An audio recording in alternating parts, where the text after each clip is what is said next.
Morning, councillors. Can we remain standing for a moment of silence, meditation, or prayer? Those of us at the back, can we be silent?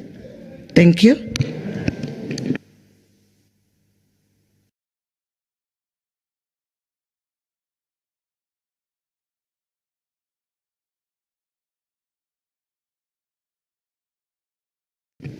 Thank you so much. We may be seated.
Good morning, councillors. It is hereby notified that the continuation of the 37th ordinary meeting of the City of Johannesburg Municipality, the budget speech debate and consideration of reports will be held on Thursday, 28th of May, 2026 at 10 a.m. at the Constance Connie-Papela Council Chamber, the Metropolitan Centre in Braamfontein, and the first item is opening.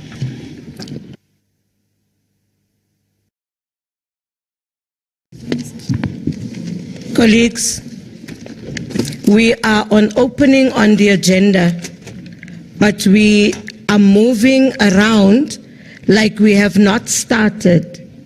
And yesterday I spoke to whips and leaders of caucuses, but we still seem to be doing the same thing. Councillor Chuma, we still seem to be doing the same thing. There are even caucuses that are taking time outside, and it's really, really not right.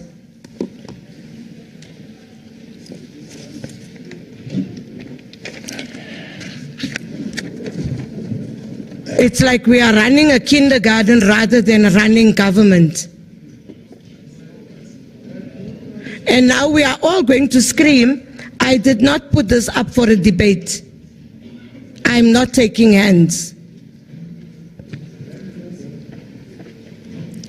Executive Mayor of the City of Johannesburg, Councillor Mayor Dada Morero, Deputy Executive Mayor, Councillor Loyiso Masuku, Whip of Council, Councillor Kazamula Chauke, Chair of Chairs, IT. Do I...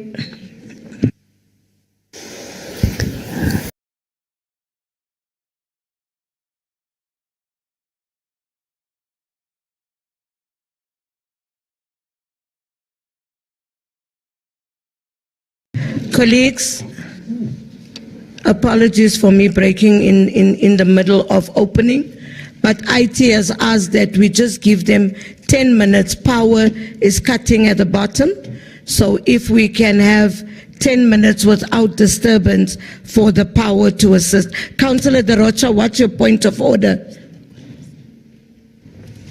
Madam Speaker, I would like to point out that yesterday you threatened to throw me out because I said something, and the MMC was waving a belt around, and you did nothing about it. Councillor You are being biased, Councillor De Rocha, please. Councillors, I did not ask for anybody from the other side to defend. Thank you so much. We are breaking for 10 minutes. At 10:13 we are back. I thank you, colleagues. Councillor? Sorry, Speaker, can we do something with the aircon, please? It's very hot in the chamber. There is a problem with the electricity, so obvious everything that goes to electricity will not be working, even your plugs. So we are fixing that. Thank you so much. Aircon as well as the... Thank you.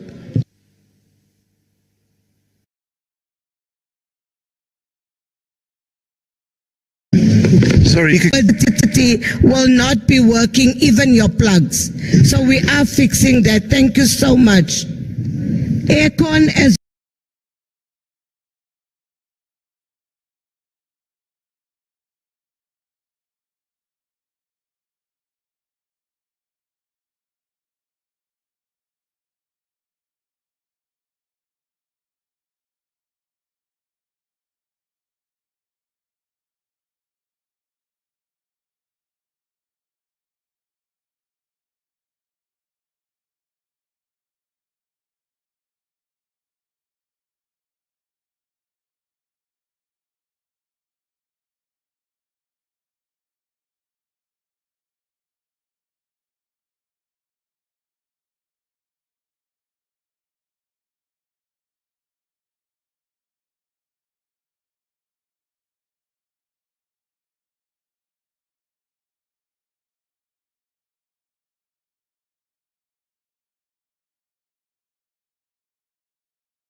Testing 1 2.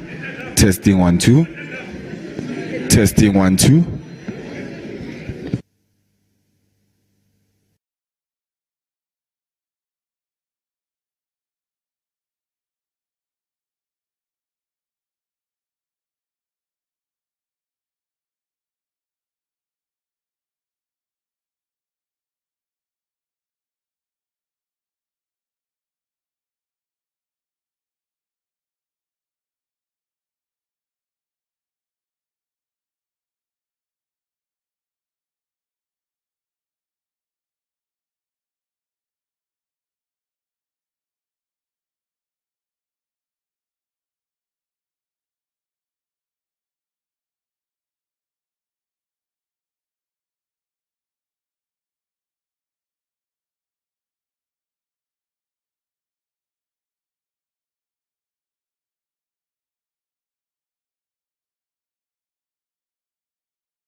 Councillor Abdul.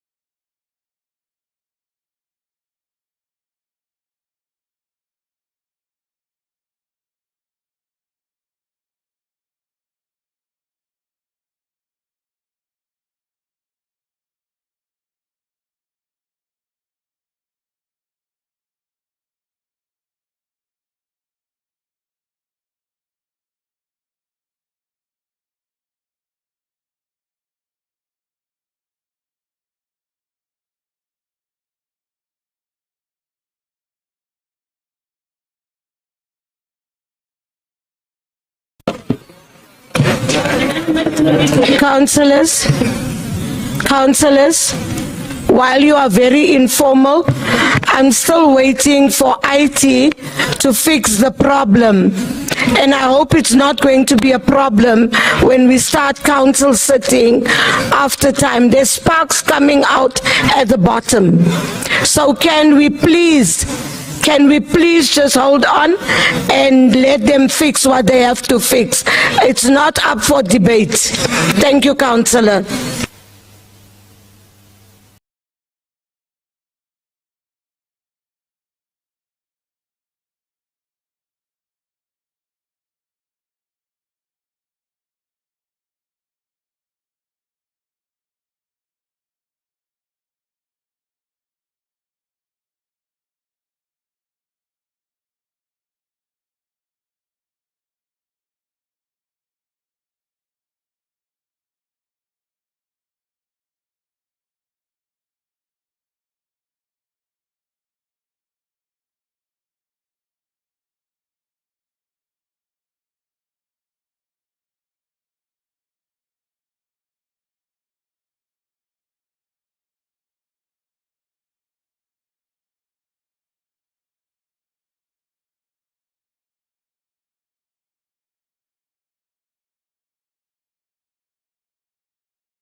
Colleagues, we are starting.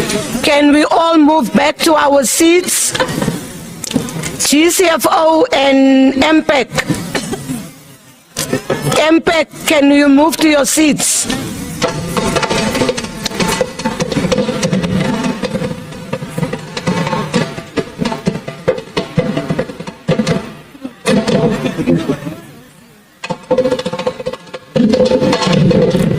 We're not.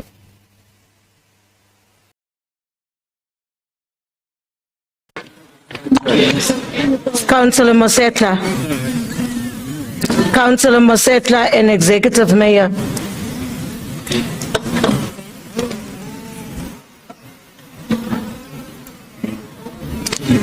Colleagues, if you don't belong in the chamber, can you move out?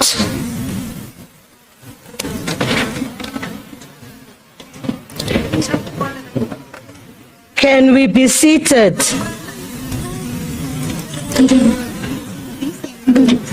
No. Councillors at the back. Work of Action SA. Councillor Mbengwa, can you go to your seat? Councillor Mbengwa, can you go to your seat? Shush.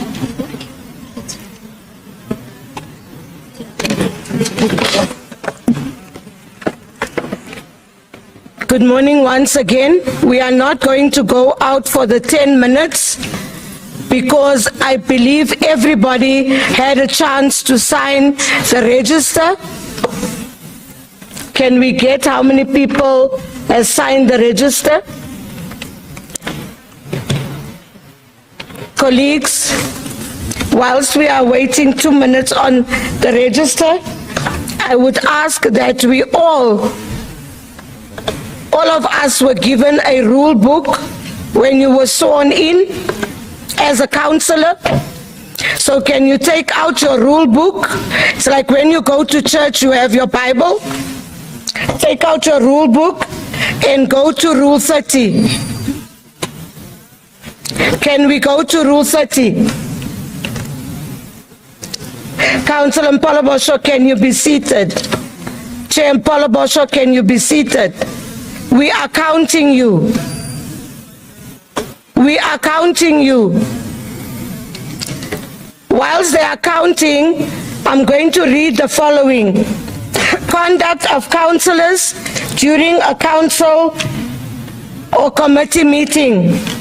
When attending to the business of council and committee meetings, councillors must conduct themselves in a way that demonstrates respect for the council, committee chairperson, and other councillors.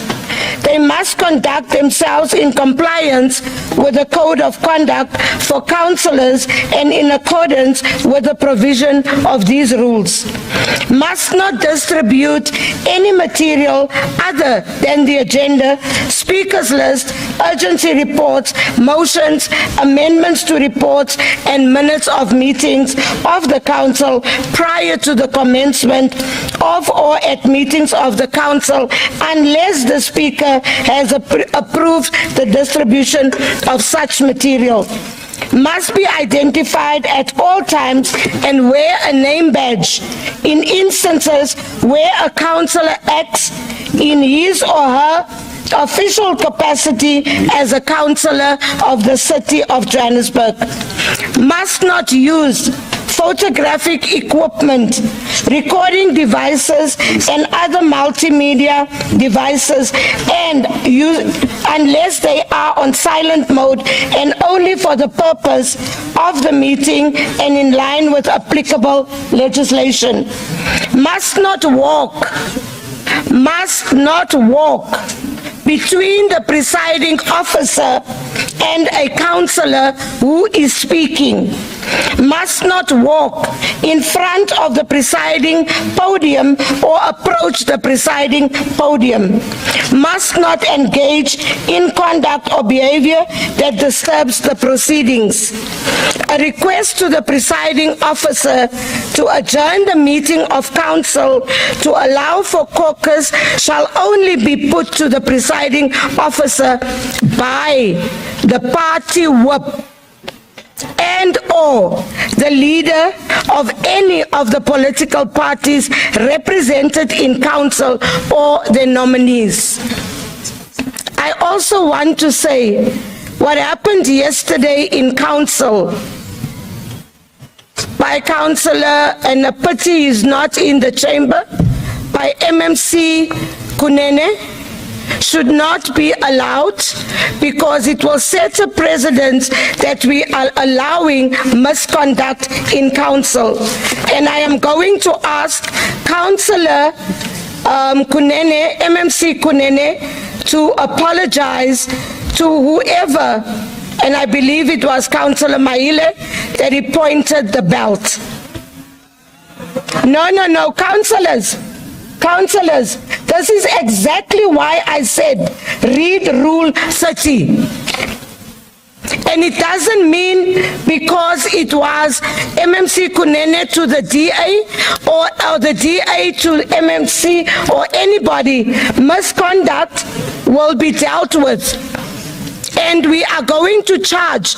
Councillor Marcel, you have heard what we said yesterday. We are going to charge misbehavior at 500 Rand per councillor. And the Rule 30 speaks exactly to behavior in council. And that applies to the speaker or the mayor, to all of us. I thank you.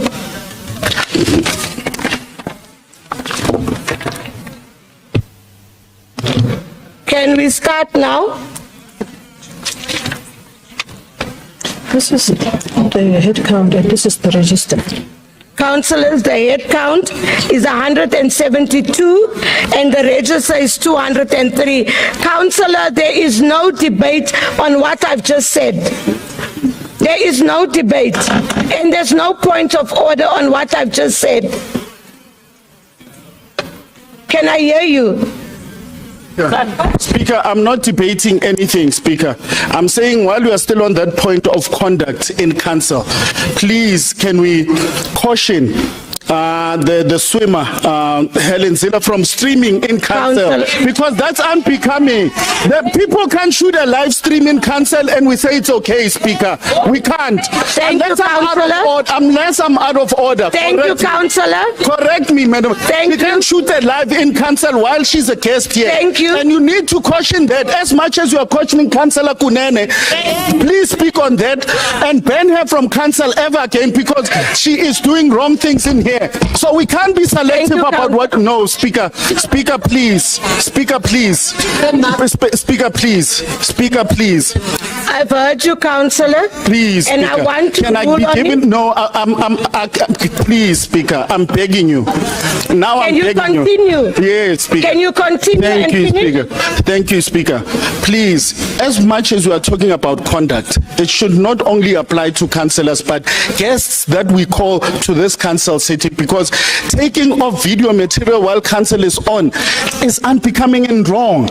And we need to caution that, because we are setting a wrong precedent, Speaker. Please, my comments are not frivolous at all and are raising issues of conduct. Please, thank you.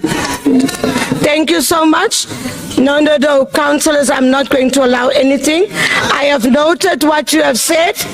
I've noted, Councillor, what you have said, and it is always said to people that are in the gallery that they should not be doing that. It is only authorized media that does that on the top, nobody else. So if it has been seen that Helen Ziller has done that, we are pleading with the DA to tell her not to do that. Councillor Belinda, I'm not going to take it.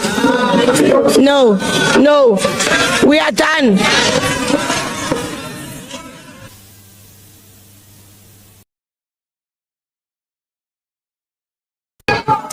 Executive Mayor of the City of Johannesburg, Councillor Selo.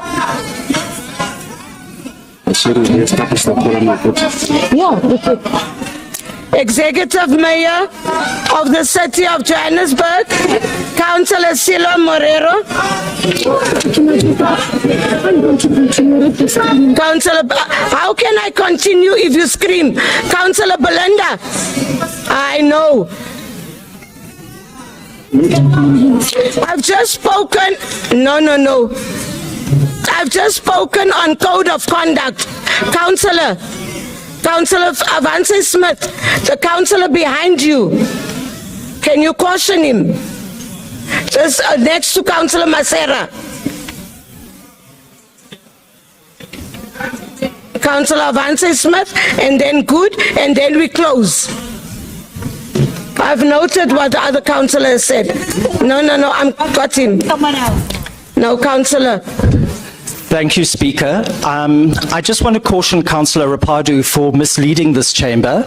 That video that wasn't streamed during council, if you look at it carefully, it was edited, and anything that was edited in it was taken from the YouTube feed and done post-council. So he's misleading council. Thank you. Councillor Good. Councillor Good. Thank you, Madam Speaker. Madam Speaker, you've just given such a lovely presentation on the Code of Conduct of Councillors. However, the body language and the insults that came from Councillor Jacobs are completely unacceptable. Thank you. Can we close it?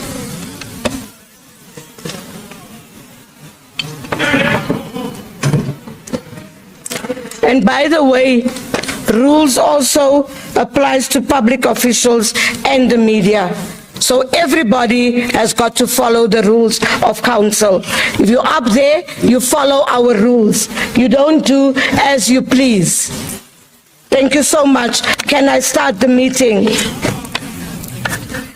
Executive Mayor of the City of Johannesburg, Councillor Dada Morero. Deputy Executive Mayor, Councillor Loyiso Masuku. Whip of Council, Councillor Kazamula Chauke.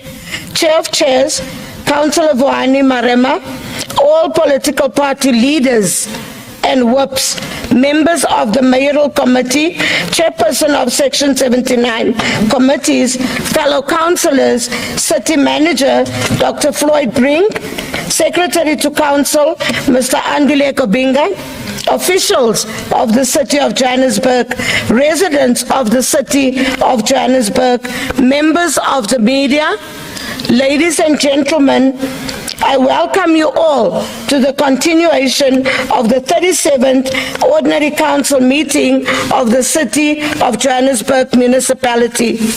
Please join me in wishing well all councillors who celebrated their birthday during the month of April and those who are celebrating during the month of May. Congratulations to all of you for growing a year older.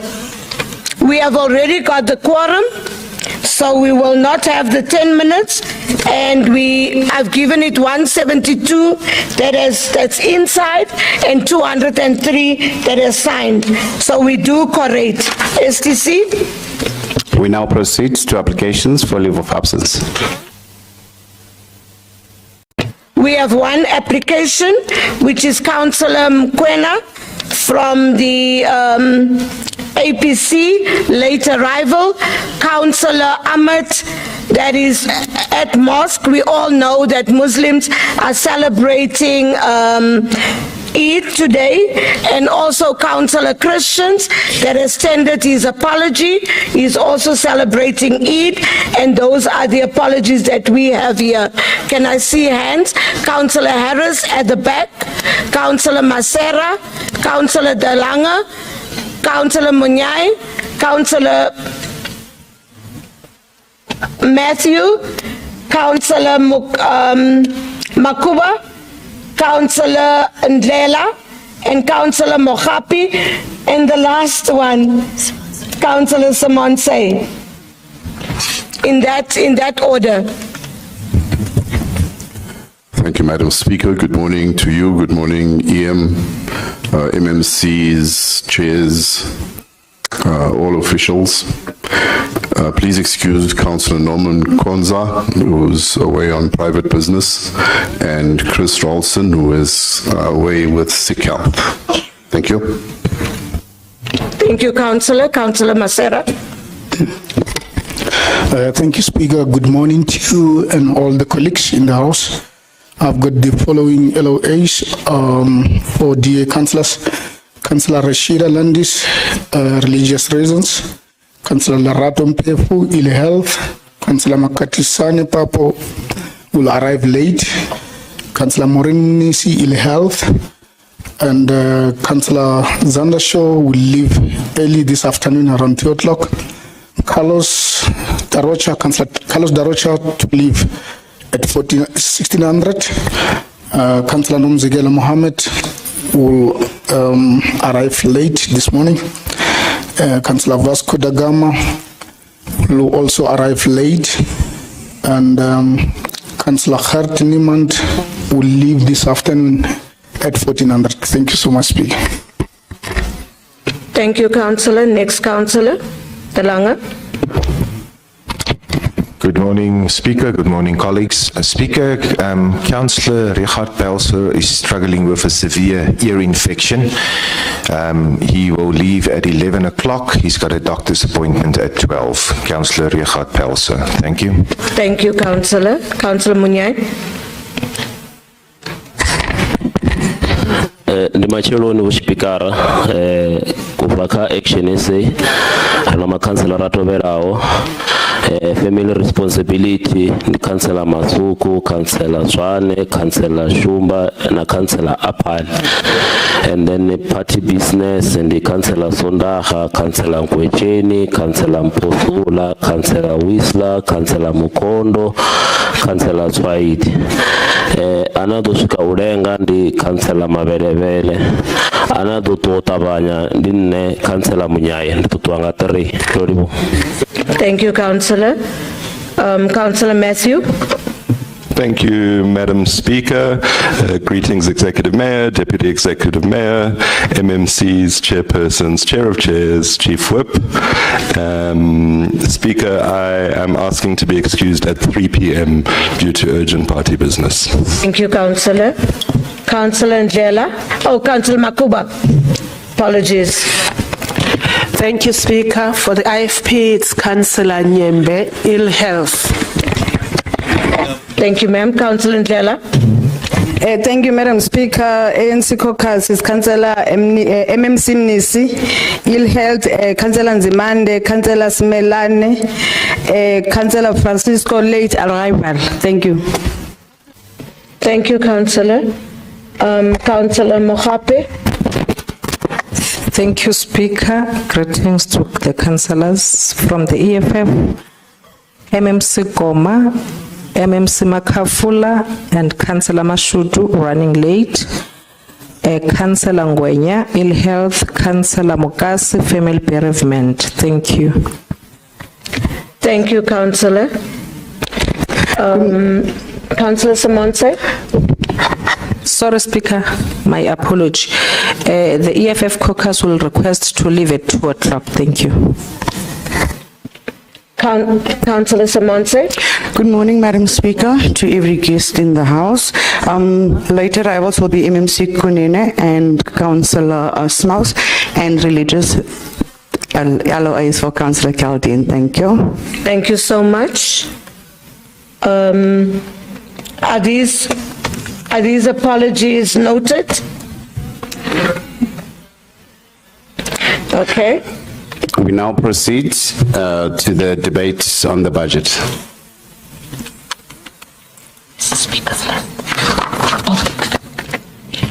Thank you, colleagues. Yes, Councillor Ntombela.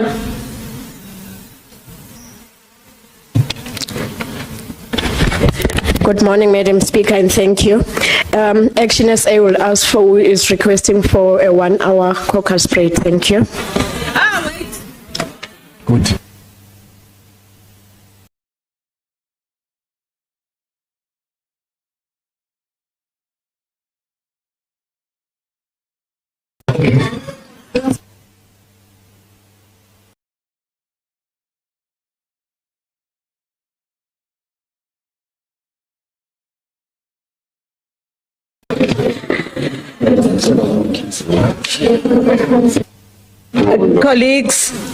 Colleagues, I just want to say this quickly before I grant you.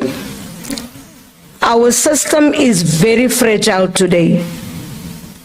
And with that, I do not know when it can switch on and when it can switch off. I'm going to grant you, and it's nothing personal, I'm granting you 30 minutes. I honor, the system is fragile.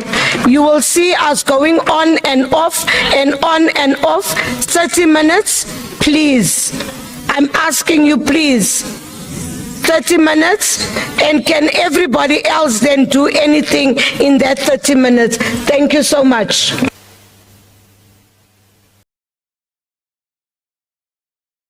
We're coming back at 11:15, sharp. Speaker, you didn't congratulate the DA for taking Ward 28 in Mfuleni. It's quite... Councillor? I man, Sefumba. You didn't. I didn't hear what you said. I just heard Mfuleni.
Can we go to our seats? We've had 2 minutes over the time. Can the whips of political parties ensure that people are seated? Some of you want to go early, so we need to deal with the business of the day.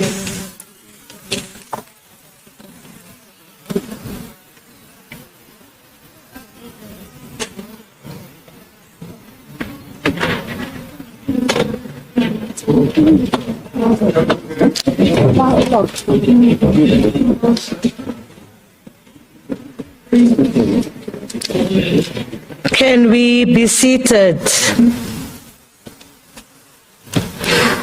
Thank you, colleagues. We are now back to the business of the day. We are starting on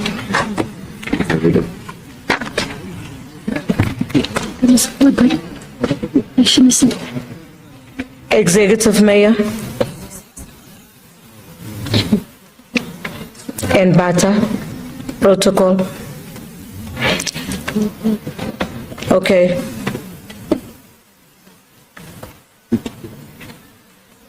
The aircon is on.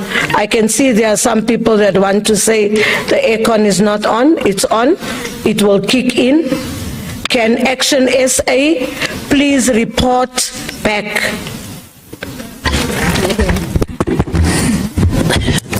Noriwa which pikara wori pachpinga renasa Action SA roba ramba rafeza ready which pikara mutangano ngaya panda nda.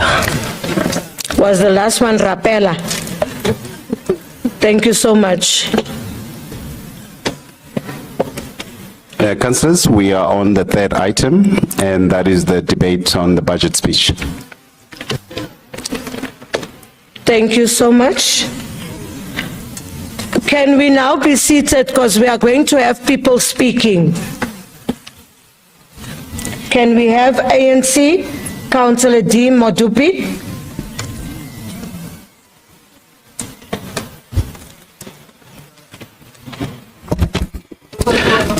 Councillor Msongo.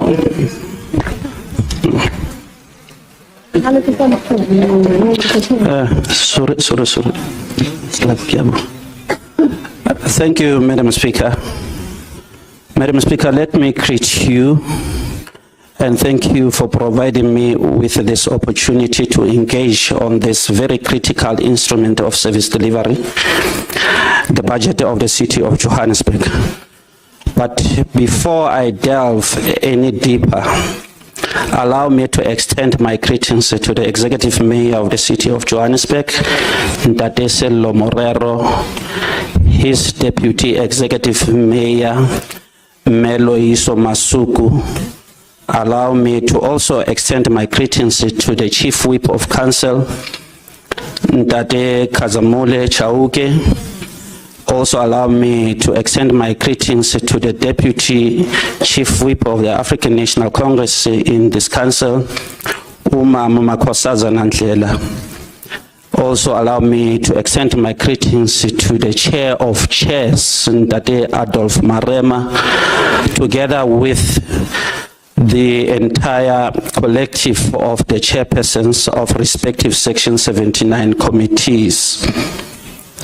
Also allow me to greet colleagues, the entire council, councillors in this Konibapela chamber in general, and councillors of the African National Congress in particular. I would have done an injustice without greeting the guests who have visited us here and also the viewers at home. Madam Speaker, as I've already indicated, that this is a very critical instrument of service delivery. I'm standing here to debate on this budget, which is about 97.1 billion rand. This budget, Madam Speaker, is in two components. The first component is the capital leg of 8.8 billion rand. The second is the operating revenue of 90.4 billion rand with the operating expenditure of 88.3 billion rand, giving us a surplus of 2.1 billion rand. This budget, I know some may want to argue, Madam Speaker, that it is not funded. I want to argue on behalf of the African National Congress to say this budget is funded. Many will point to our historical trends of cash collection. If you look recently on Channel 4-5 Newsroom Africa, Ntate Dada Morero, who is our executive mayor, told the world that towards the end of the third quarter and in the beginning of this quarter, we saw improvements with cash collection hovering around 90%. That is very important to acknowledge, Madam Speaker. I think this city is doing very well in that regard. And I want to say to the councillors of the African National Congress and the entire collective of the crew, we must give ourselves a round of applause for having worked like this. Madam Speaker, I'm saying with that 90%, we can increase it to reach the benchmark of the National Treasury, which is 95%. We are closer to that, which is the sustainability cash collection rate. But there are other factors that are going to make us to improve our collections.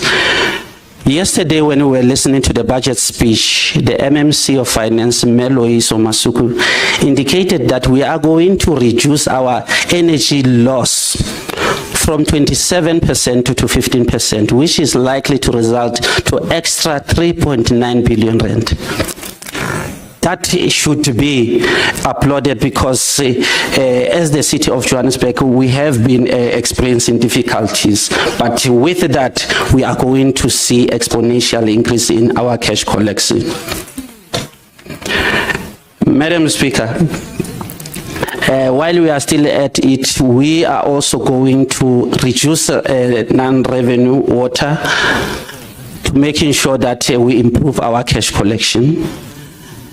Also important, we are saying for us to achieve this, we need to, Madam Speaker, to have that symbiotic relationship with our residents as the city of Johannesburg. They must pay so that the city can, so that... Just hold on, Councillor. Okay. Councillors, we just all read Rule 30 this morning, and there's two councillors at the back that is moving up and down and actually not allowing the speaker on the podium to be able to speak. Can we not do that? And all those that are walking at the back, can you be seated? No, colleagues, we can't have this. Councillors, we can't have this. We can't be calling on people to have order all the time. Councillor, can you continue? Thank you very much, Madam Speaker. Yes, as I was indicating that the residents of the city of Johannesburg, we are pleading with them to also pay so that the city can deliver. And also, if you are to check the speech, Madam Speaker, also acknowledge that there might be some macroeconomic trends, meaning that the budget was modeled against the stress testing and is going to withstand those circumstances if they arise. And lastly, Madam Speaker, the budget also acknowledged that we do have people who are unable to pay, and those people across the city, even those who are able to pay, will be given 6 kiloliters of water, and those who are ESP holders will be getting 15 kiloliters of water together with 50 kilo hours of electricity. This is a very comprehensive and inclusive budget, Madam Speaker. Thank you very much. As the ANC, we support the budget. Thank you. Thank you, Councillor Madupi. Can we have Councillor N. Edward from Action SA?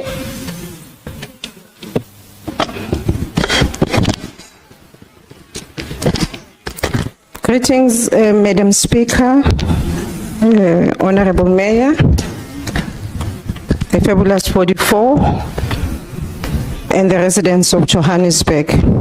Madam Speaker, today we are not debating a budget. We are debating the collapse of governance in the city of Johannesburg. What was presented before the residents... Edwards, just hold on. Councillors at the back, Chief Whip, please speak to the councillor that actually went to Councillor Madupi now.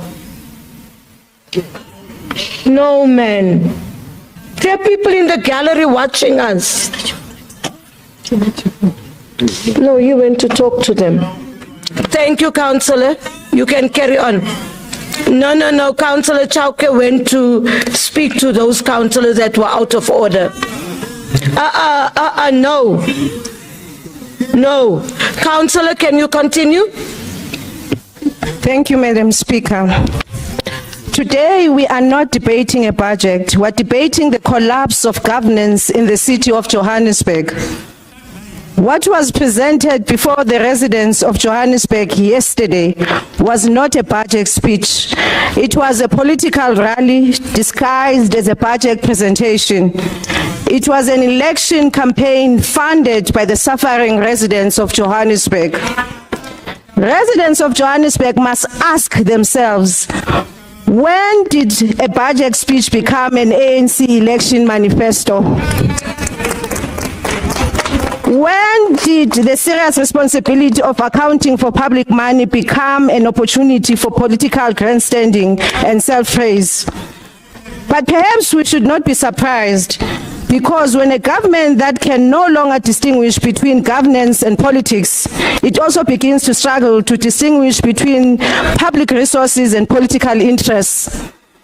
That is the real crisis confronting Johannesburg today. Speaker, what we listened to yesterday sounded like a broken record, repetitive political slogans, recycled promises, exaggerated achievements, and empty rhetoric from a government desperately pleading with residents to give it one more opportunity to continue squandering public money, mismanaging infrastructure, and deepening financial collapse of the once great city. The claim that Johannesburg today represents a world-class African city is no longer a vision. It is a political fiction completely disconnected from the lived reality of residents in Johannesburg. A world-class African city does not have collapsing roads. A world-class city does not have dry taps for days. A world-class African city does not have sewer flowing into communities. A world-class African city does not have traffic lights permanently dysfunctional. A world-class city does not have to watch businesses close down while unemployment rises. And yet, yesterday we heard boasting about hosting international events, tourism, conferences and summits, while residents sit in the dark, while businesses collapse, and while unemployment continues to rise. Speaker, the government of local unity is completely out of touch with the reality faced by ordinary residents. The budget speech lacked accountability. In fact, what was presented yesterday was effectively an admission of failure, an admission that this administration cannot implement its own capital projects, an admission that service delivery has collapsed, an admission that infrastructure maintenance has failed, an admission that financial management has collapsed, an admission that this coalition government has become paralyzed by instability and political survival. And yet, this is the same government entrusted with managing the largest municipal budget in South Africa. Residents of Johannesburg must think carefully in the upcoming elections on the 4th of November 2026, because the failure of this city cannot remain in the hands of those who helped drive it into decline. Speaker, Action SA will not allow history to be distorted. We will not allow propaganda to erase performance. We will not allow political misinterpretation to erase results. The incoming executive mayor of Johannesburg, Herman Mashaba, has already demonstrated has already demonstrated between 2016 and 2019 what a capable government looks like. While others speak, the incoming Mayor Herman Mashaba delivered. While others held conferences, Herman Mashaba built. While others produced slogans, Herman Mashaba implemented. And the record speaks for itself. Under the leadership of Herman Mashaba, frontline workers, 1,879 cleaners and 4,185 security personnel were insourced and given dignity. The city increase facilitated investment from 4.5 billion to 17.3 billion by 2019. Councillor Belinda. Just hold on, councillors, please. Morning, Madam Speaker, and I'd like to call a point of order, Rule 72. Madam Speaker, we cannot sit quiet and allow the councillor to mislead this House. Between 2016 and 2019, it was a DA government, not an Action SA government. Thank you, Councillor Belinda. Thank you, Councillor Belinda. Can you carry on, Councillor? Thank you, Madam Speaker. Over 32 billion in investment was unlocked through inner city rejuvenation initiatives. Before I allow you, Councillor, before I allow you, can you be seated, Councillor? Can you be seated whilst the Councillor speaks? No. Councillors.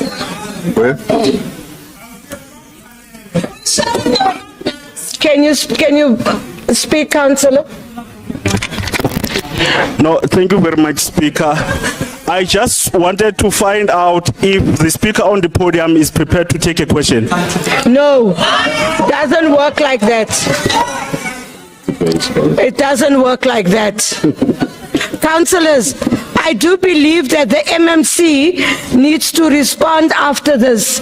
So can we allow people to speak so that she can also understand what people are saying and when she responds? Councillor, please. Also you, Councillor Manyai, can you also shush? Thank you, Councillor.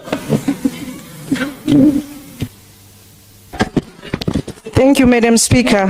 Over 32 billion in investment was unlocked through inner city rejuvenation initiatives. Approximately 21,000 construction jobs were created. More than 14,500 affordable housing opportunities were unlocked. Extended cleaning hours were introduced across Johannesburg. New clinics were opened in Hillbrow, Nochesek, Freedom Park, and Westbury. 5 free community substance abuse centers were opened to assist struggling residents. The city collapsed 15% of its capital budget to housing. The city allocated 15% of its capital budget to housing, the largest housing budget in Johannesburg history. More than 6,200 housing units were delivered. More than 8,000 title deeds were transferred to beneficiaries. 198 kilometers of water pipes and 125 kilometers of sewer pipes were replaced. Over 6,300 public lights were installed. Informal settlements received integrated waste collection services. Nearly 1,000 lane kilometers of roads were resurfaced. Those were not promises. Those were measurable outcomes. Those were not election slogans. They were real projects felt by residents in their daily lives. Speaker, those who truly want to improve governance must ask the executive mayor of Tshwane, Dr. Nasipi Moya, how it is done. She is demonstrating that ethical leadership, financial discipline, and service delivery can work together. And I have no doubt, Speaker, she would gladly share the blueprint and framework for free. Because real leadership is not about slogans and political rhetoric. It is about delivering the results for the people of Johannesburg. Speaker, today, Johannesburg stands in complete contrast to that period. Infrastructure is collapsing, investment confidence is declining, businesses are leaving, residents are losing hope, unemployment is rising, municipal entities are failing, and the city's finances are under severe pressure. The decay under the government of local unity is no longer hidden. It is visible in every ward, in every community, in every suburb, in every township, in every informal settlement. In Alexandra, it's visible. In Orange Farm, it's visible. Every broken road is visible. Every water outage, every collapse, every broken traffic light is visible to every resident in the city. Speaker, Johannesburg did not just collapse overnight. The warning signs were there for years. The National Treasury warned this city. Gauteng Treasury warned this city. The Auditor General warned this city. Even previous budget speeches warned this city. But instead of reforming governance, and this administration prioritized coalition deals. They prioritized political survival. They prioritized public relations exercises. Today, residents of Johannesburg are paying the price. The MMC has tabled a 97.1 billion rand budget while residents continue to receive declining services. Electricity tariffs are increasing by 8.63%, water tariffs by 12.5%, sanitation is also increasing. Residents are being punished for the failures of this government. And what is even more alarming is that expenditure is growing faster than revenue. The city is deepening faster, is spending faster than it earns. Debt impairment is projected to reach approximately 10.5 billion rand. This means that the city itself believes billions may never be collected for revenue.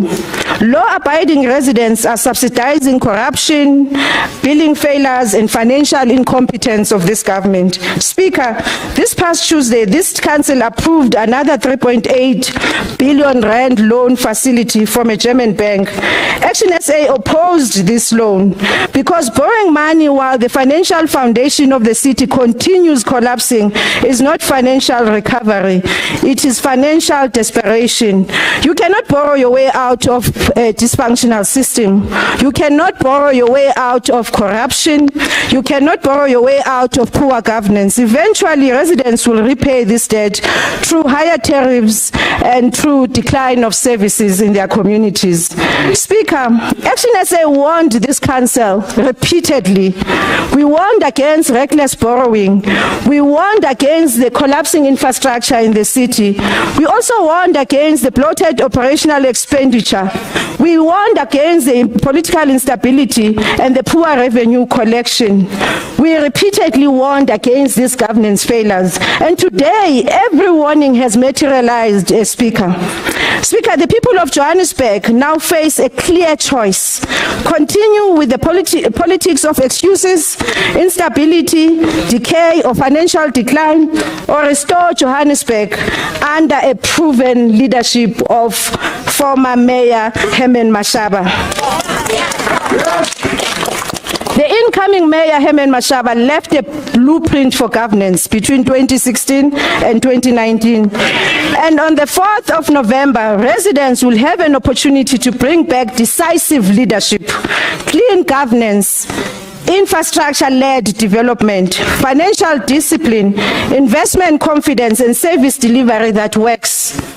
Those who remain in this council after the elections are encouraged to learn, seconds left, Councillor, free of charge, what real governance looks like. Speaker, history will record that Johannesburg was warned repeatedly, but history will also record who ignored those warnings, who defended failure, who protected dysfunction, who collapsed the city. And history will record that Action SA stood with residents when others chose to stand for political survival. The people of Johannesburg deserve better. They deserve a government that works. They deserve leadership that delivers, and they deserve a city that functions again. And Action SA is more than ready to rebuild Johannesburg. Speaker, Johannesburg is South Africa's economic engine, and when Johannesburg declines, South Africa feels the consequences.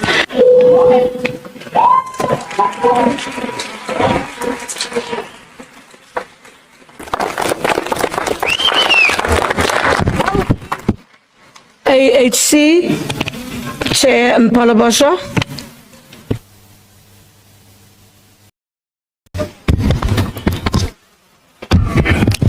Thank you very much, Madam Speaker. I like your hairstyle. You remind me in those days. That is my style, eh? You are marvelous. Thank you very much, Madam Speaker. Madam Speaker, thank you very much. And I saw that the infrastructure is being allocated more budget, Madam Speaker. I'll say thank you very much, Mayor and Deputy Mayor, because of this budget is going to address the issue of the leakage of water in our township. There's this no, that is not my style. This is my style. Thank you. Councillor Mpolobosho, thank you very much. Time will go. Thank you for the compliment, but carry on. Thank you very much, Speaker. Yeah, and also this one, Mayor, Madam Speaker, then we have the sewer blockage in our township. I think this budget is going to address this problem because of really that this blockage of the sewers is damaging then our roads. I hope this budget is going to address that problems. And also I'm going to the city power, Madam Speaker.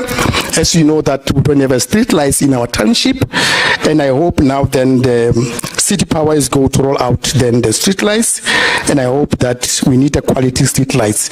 I know there's a solar light and how much light we need a proper quality of those solar light, and I hope that the city power is going to roll out the proper solar light. Madam Speaker, I identify two hotspots legal connection in these two regions. It's Region E, which is Alex, Marlboros, and also is Region A, which is Ward 80 in Rabarish 4 and 5. There's a serious then legal connection then, Madam Speaker. Then I hope that this budget is going to address this problem. That particular then, what Madam Speaker, then they have 16 transformers. That is belong to city power, Madam Speaker. Out of 16 transformers, only 5 which is working. The rest is not working. I hope this budget is going to address that problems. And also there is informal settlement surrounding that particular then area, Madam Speaker. I hope that from now on, then the women's settlement and also then this department, they will make sure that that formal settlement, we are rectifying the whole informal settlement. And I saw then MMC Mabaso yesterday when there was celebration here. I didn't see me if he was jumping, but also then MMC Mabaso as well. I saw something in your department. You need to push that process so that we can speed up. Remember, K60 is the old informal settlement, then Madam Speaker. The time you think to make that style, I started from that time. You know, these are older informal settlements.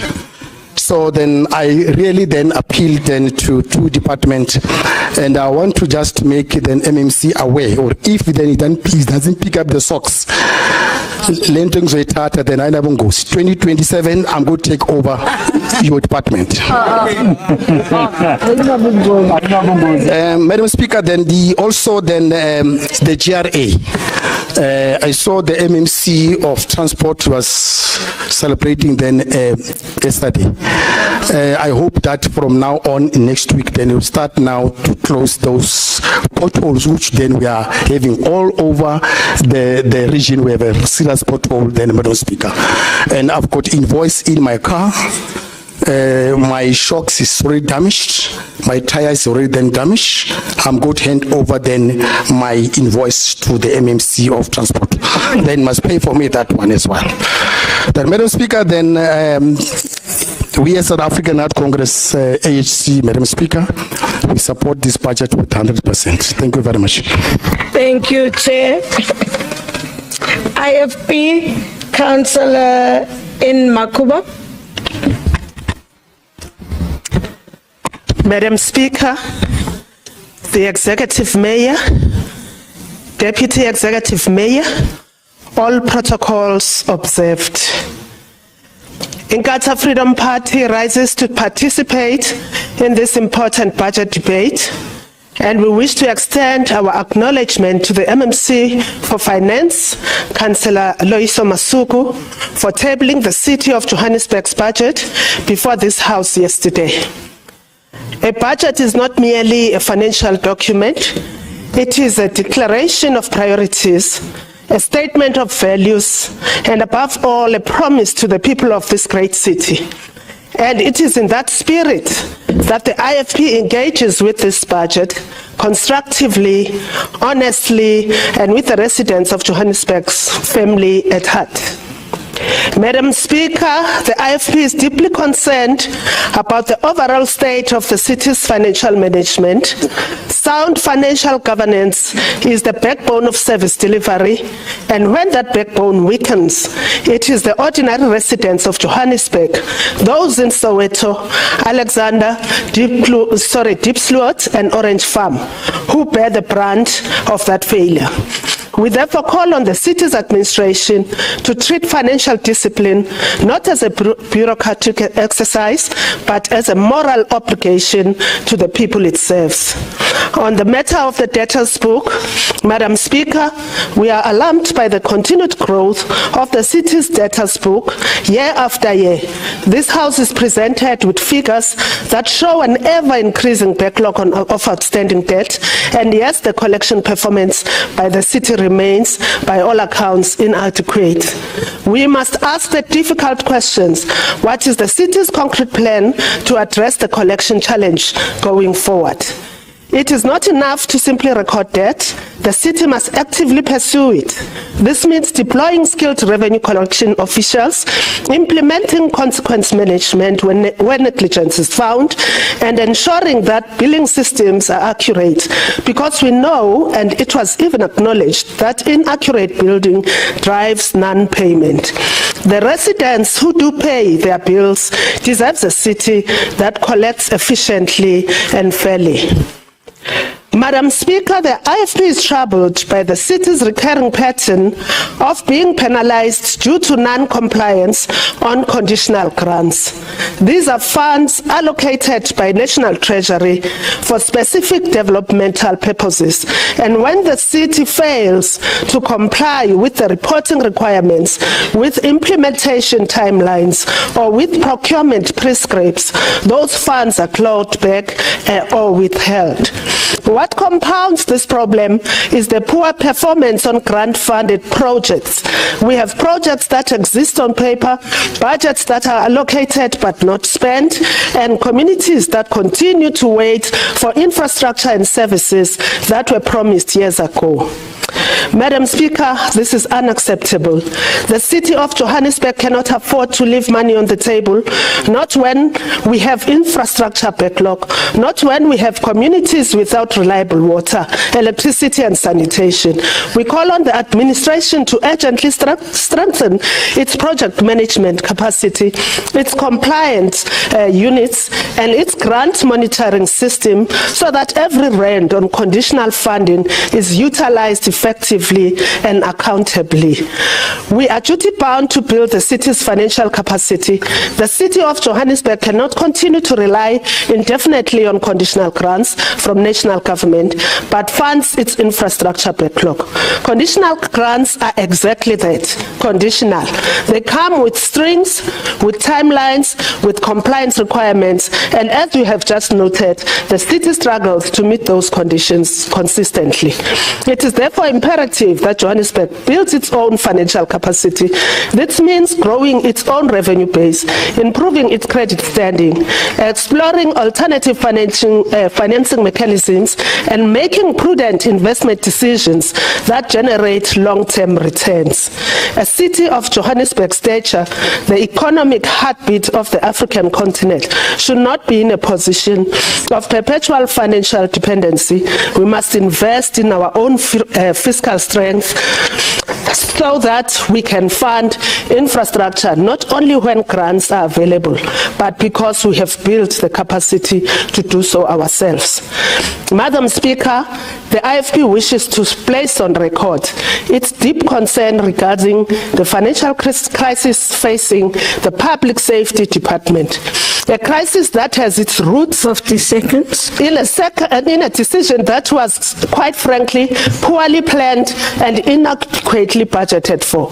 The insourcing of security personnel, while perhaps well-intentioned in principle, was implemented without the necessary financial groundwork.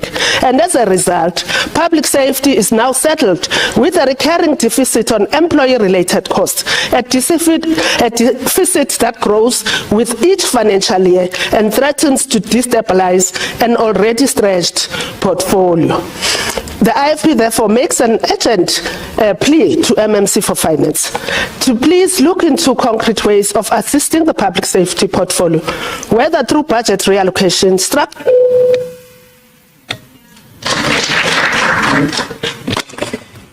Thank you, Chair. Councillor M. Cook from Good. Speaker, Executive Mayor, Deputy Executive Mayor and MMC of Finance, colleagues, Johannesburg deserves a budget rooted in honesty, and yesterday we heard an administration admit the scale of the crisis our city is facing.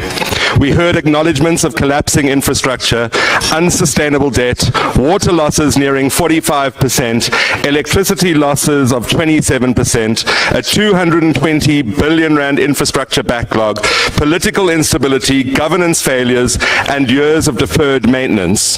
That honesty does matter because you cannot repair a city if you refuse to tell the truth about it. But Speaker, honesty alone is not enough.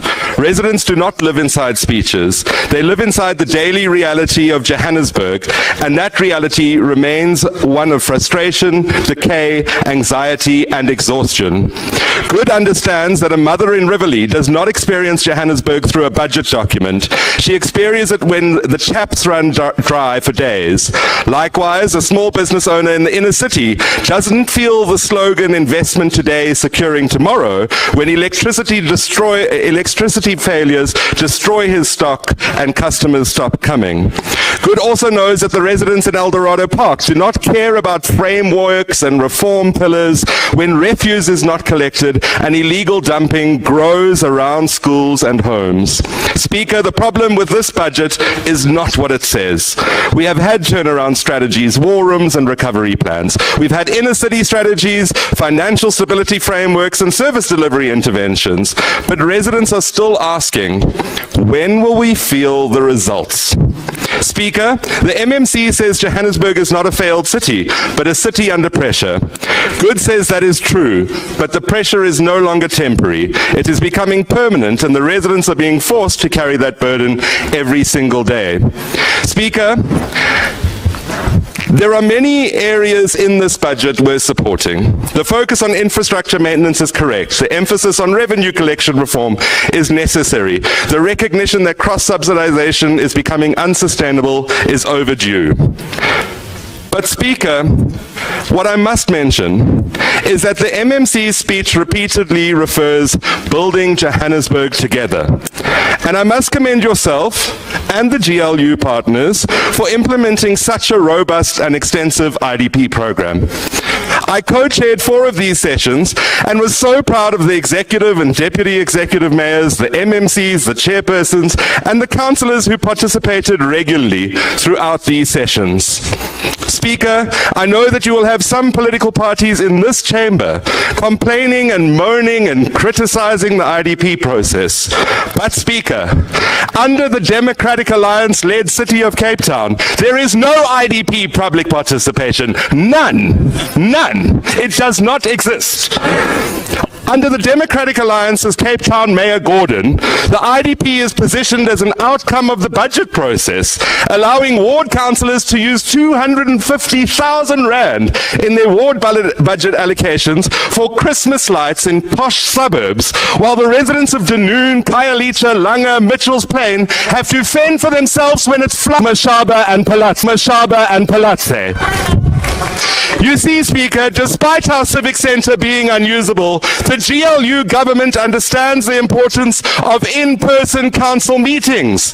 National Parliament too understands this, and that's why when the tragic Parliament fire happened, Parliament moved quickly to make arrangements for an alternative meeting space.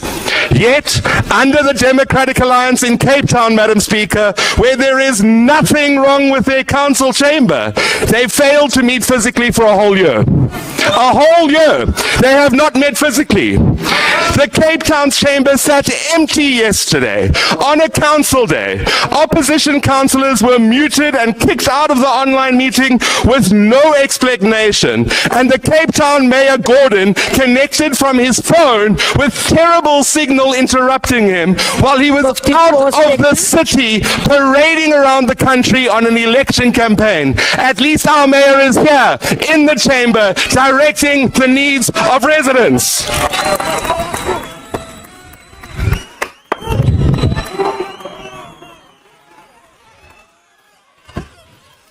37 seconds left. Speaker, this is the final budget before the 2026 local government elections, and the real question is not whether the administration has identified the problems. As most residents know these problems, what this administration has to do is what will it do with the little time it has left. 5 months in politics is not a lot of time, but this GLU has time to leave a legacy of urgency or a legacy of excuses, and I hope it will lead a legacy of urgency. I thank you, Speaker. Thank you, Councillor. I didn't see you. I didn't see you. I saw you late. I saw you. No. Councillor Belinda, I was looking at the clock, and when you put your hand up, that was when it was done. I was looking at the clock. No, Councillor. No. You see, one thing for sure,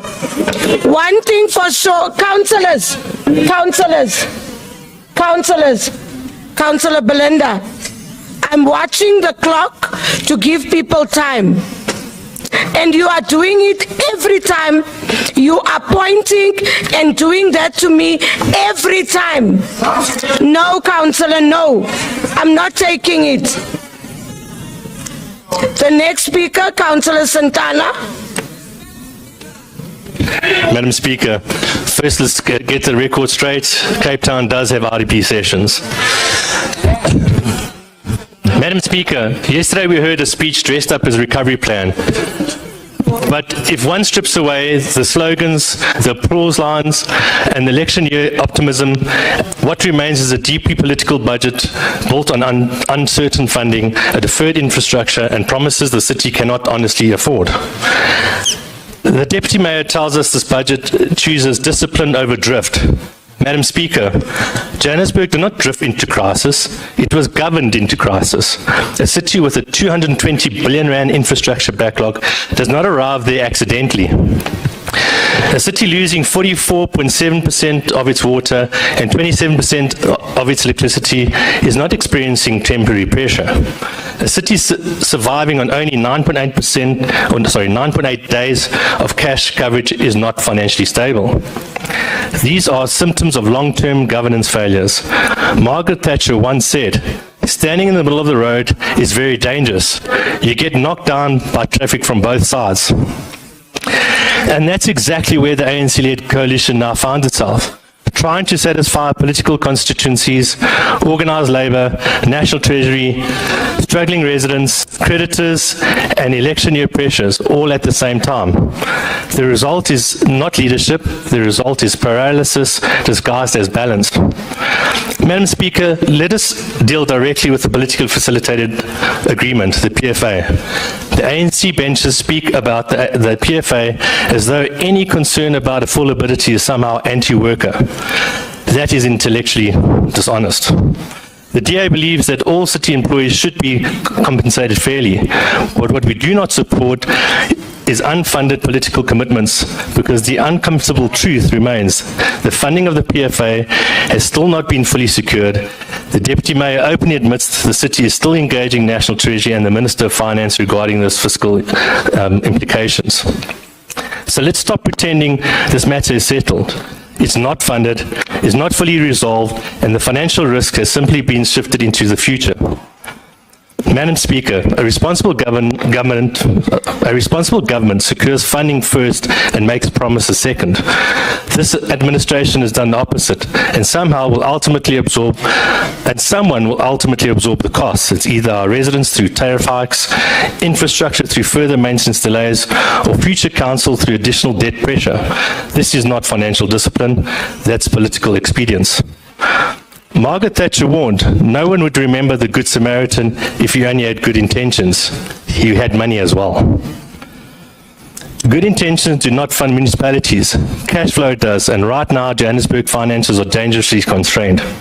The city itself admits that certain communities will not see capital investment because available resources must first go towards debt obligations and creditor settlements. Think about that statement carefully.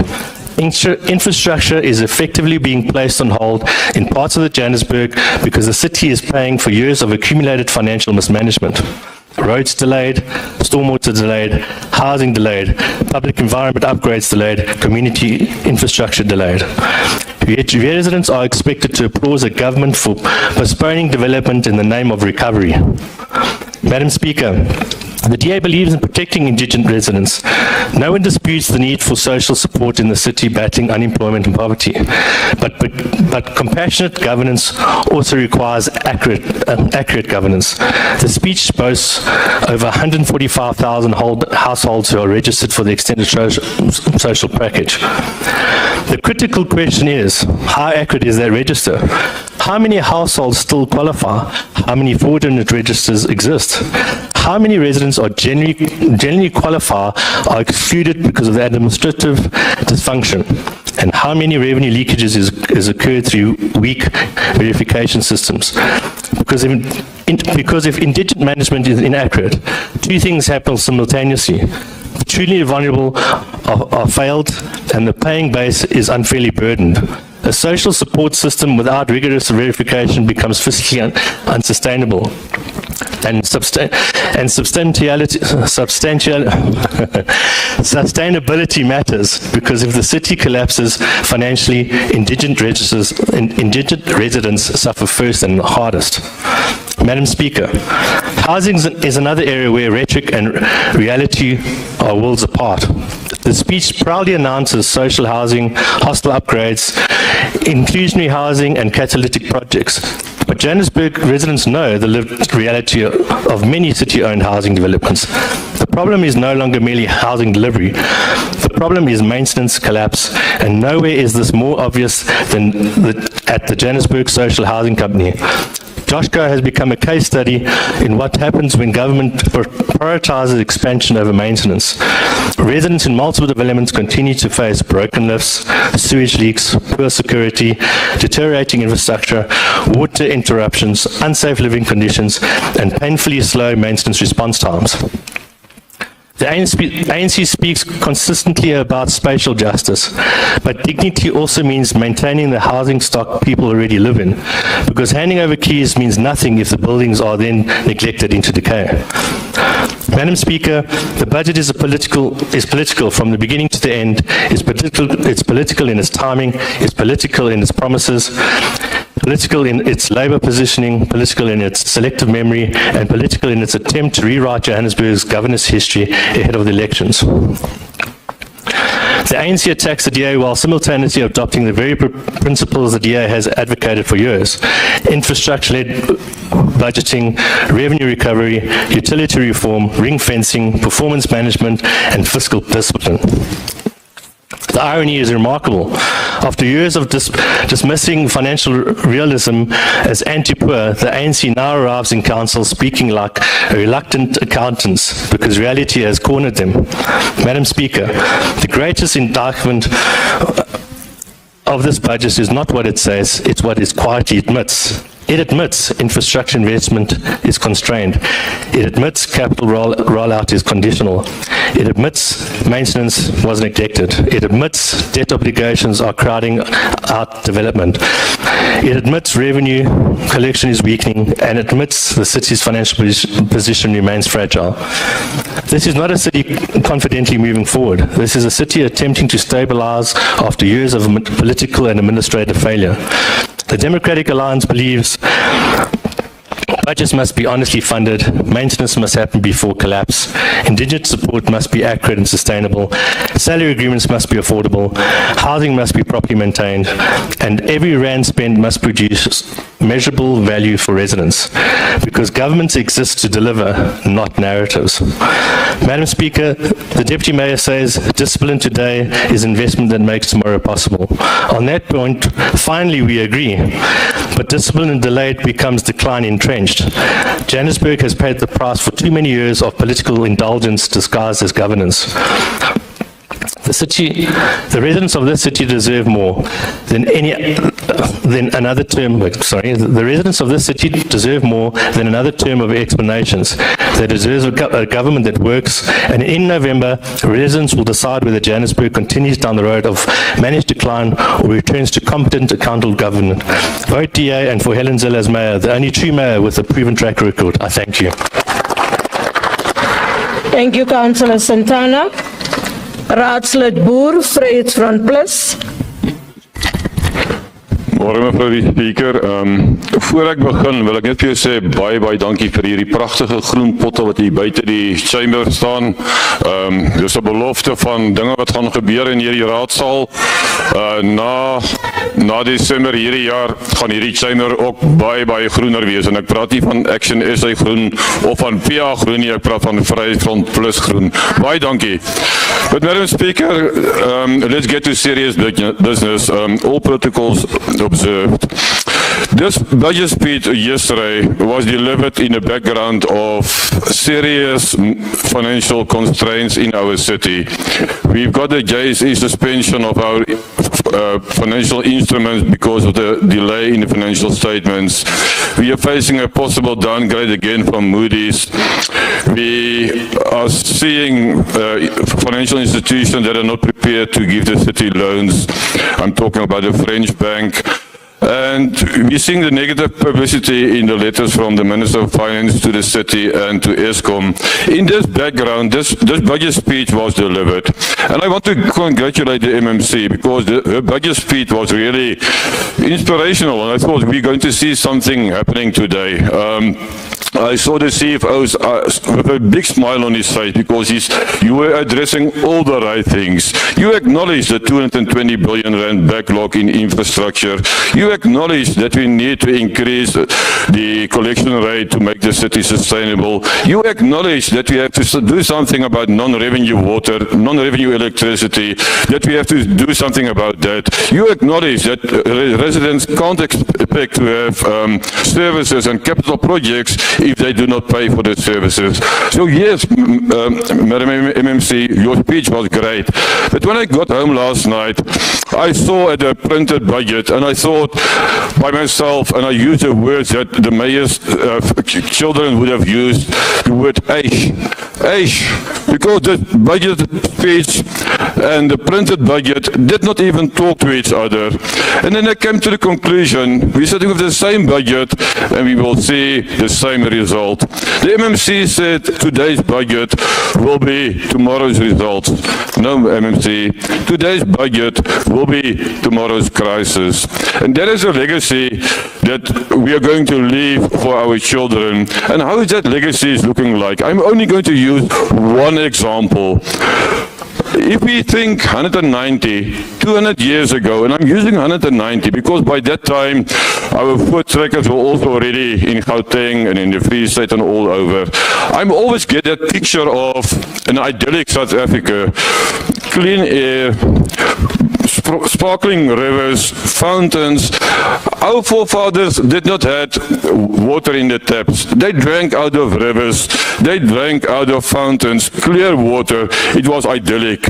But I take it back 50 years ago. I was a small boy And I used to swim in the Yukskai River. We swim every day. Nice, clean water. And Madam Speaker, where are we today? All our rivers in Gauteng are so polluted.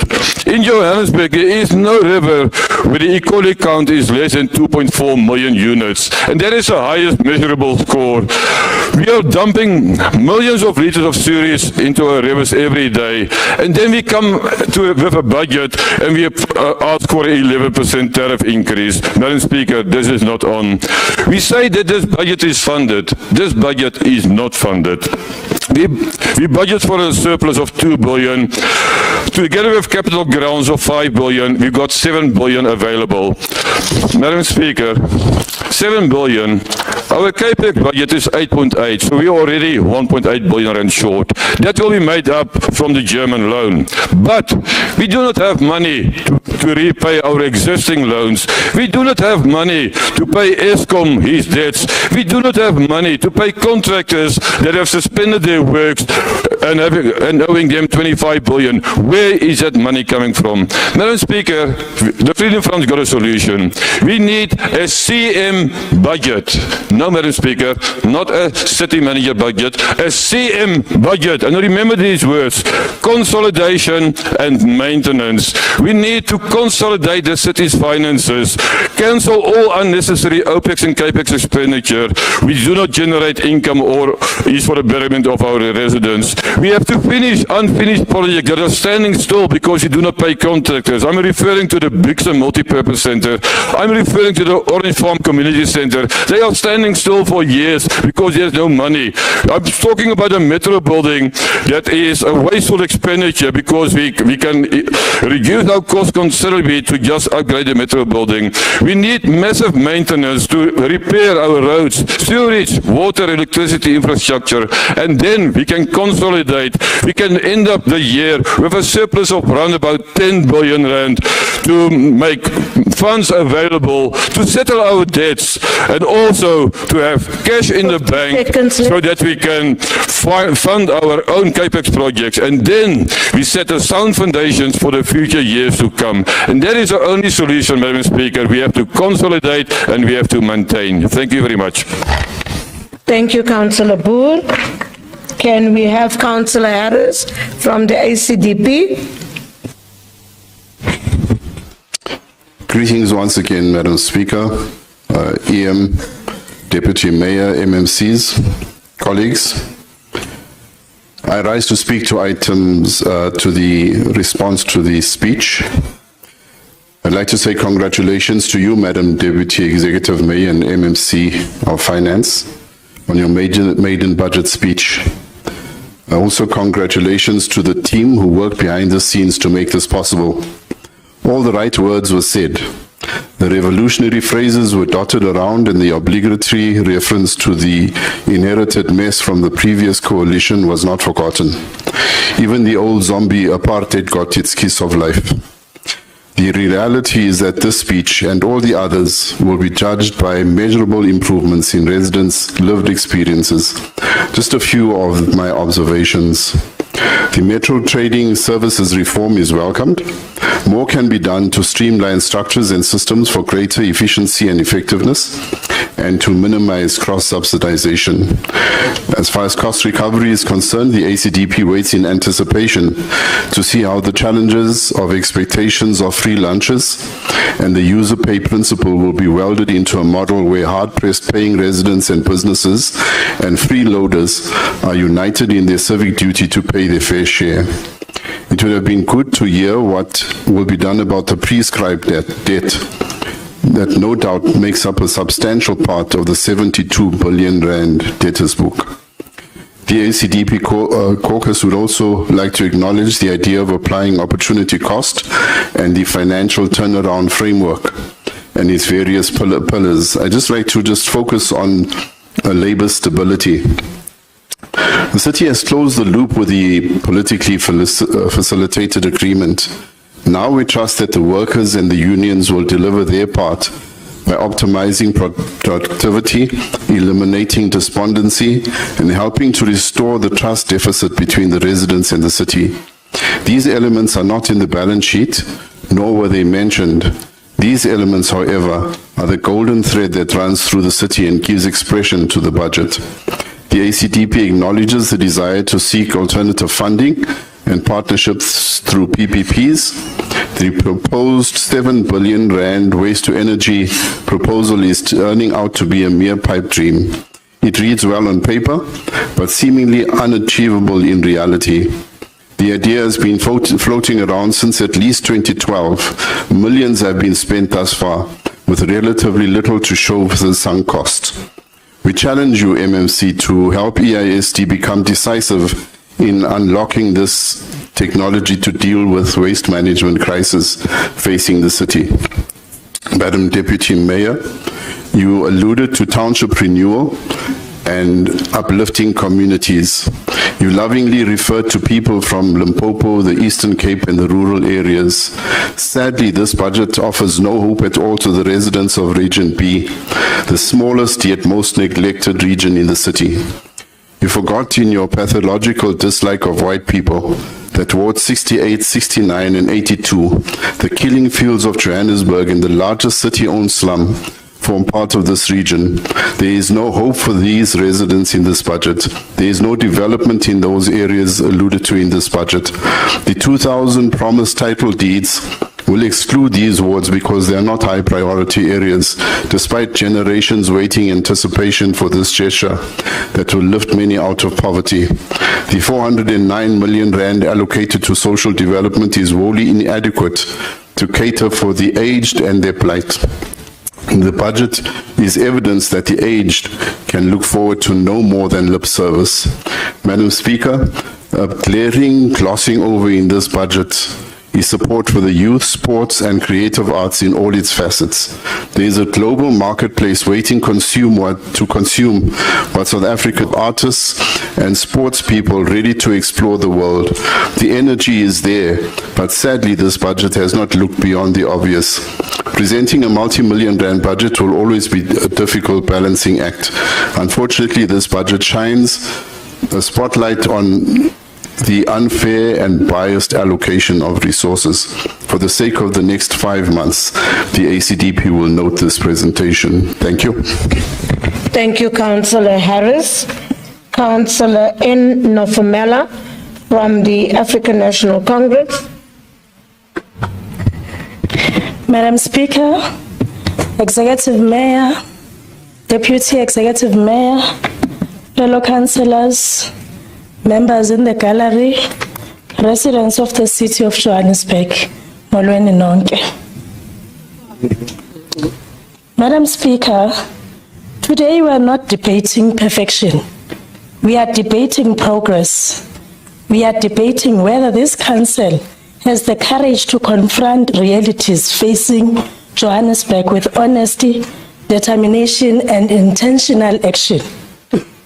It does not hide the challenges inherited over the years of instability, poor governance decisions, collapsing infrastructure maintenance, and financial strain. Instead, it acknowledges them openly and presents a deliberate program of recovery aimed at rebuilding the confidence of residents in their city.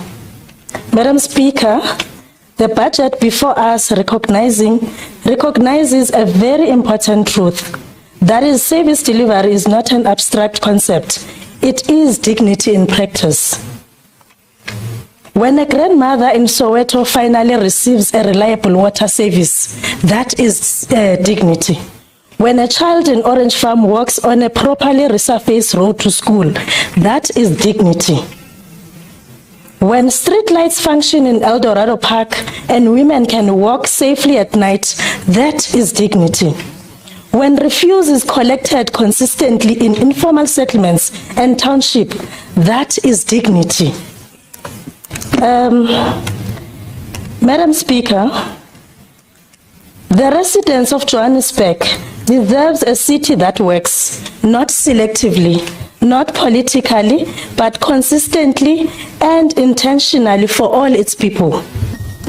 Madam Speaker, how I wish I could sing if tomorrow never comes. Rather, I will say the ANC is the only party that understands the needs of the residents of the city of Johannesburg. And the ANC is the only party that can deliver those promises we are making in this chamber, that we are recommitting as this House. Madam Speaker, as the ANC, we support this budget. And we thank the MMC for Finance for coming with this beautiful document for the residents, and I thank you. Thank you, Councillor Nofomela. Councillor F. Abdul from the UIM. Greetings, Speaker, Madam Speaker, Executive Mayor, City Manager, Deputy Mayor, fellow councillors, guests in the gallery, as well as the residents watching from home. Thank you so much for that very comprehensive speech yesterday. Publicly, we are obligated to forgive if someone says, please forgive me, because that sets the tone of the rest of the engagement. But it also sets the tone of the level of accountability which follows. We all know in the past, municipalities only had to work and provide for a certain portion of the country. Today, municipalities have to make it work for everyone, including non-paying formalized informal settlements, as well as illegal, I repeat, illegal immigrants who are exhausting resources. I once suggested that a flat rate of at least 50 Rand or 100 Rand be introduced to certain households in these informal settlements. Veral waar ons sien as dik karre en DStv emmertjies daar buitekant. I am sure those people can pay at least a flat rate, which will increase the revenue income of the city. I'm not very certain of all the percentages that were mentioned yesterday. It didn't make sense to me, and I'm sure it also didn't make sense to some of the people on the ground. However, I was impressed by words like free water, free electricity at a certain percentage, 100% rebates, debt review, etc. for the indigent residents. Now it is the officials that have to make it work on the ground to create awareness to our people to know that these are the benefits that they can have. I think your counterpart in the city of Tshwane can take a page out of your book, where things are not always working unless different from what is being alluded to. My mother has a property in the city of Tshwane, and there's burst pipes that you report over and over, power outages, and right now powers are being disconnected and posted on social media very insensitively. So let's not brag about things that we should not actually mention here. Now, as you rightfully said, it is one thing to write on paper, and it is another thing to execute it. And we all need hands on deck to make it work, and it includes community members, community leaders, and the mamas and gogos who feel the brunt of whatever we decide in this building. My request right now is that we at least add, if possible, an extra 200 million Rand to the Department of Social Development and the group which is called the single parents, who are increasing every day, and they are the ones that are looking after the children and the vulnerable.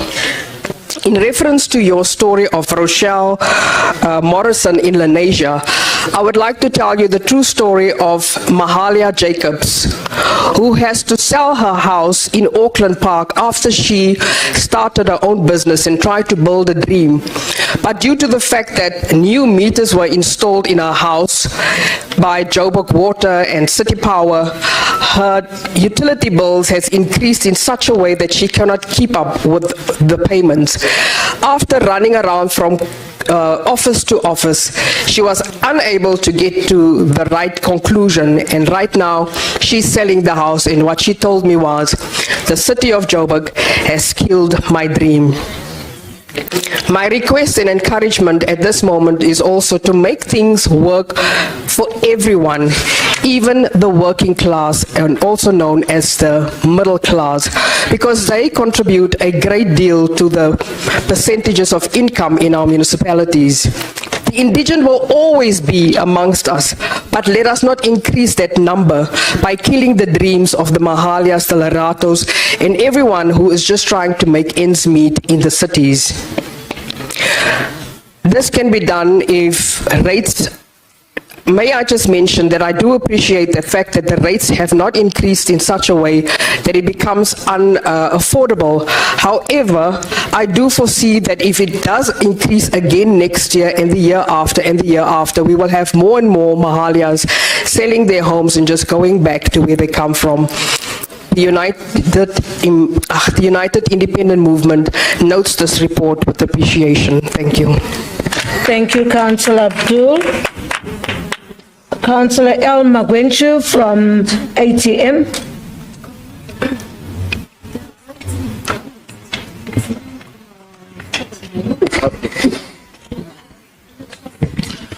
Honorable Speaker, Executive Mayor, Deputy Executive Mayor, Whip of Council, fellow councillors, officials of the city, residents of the city of Johannesburg, Kanimolo nonke.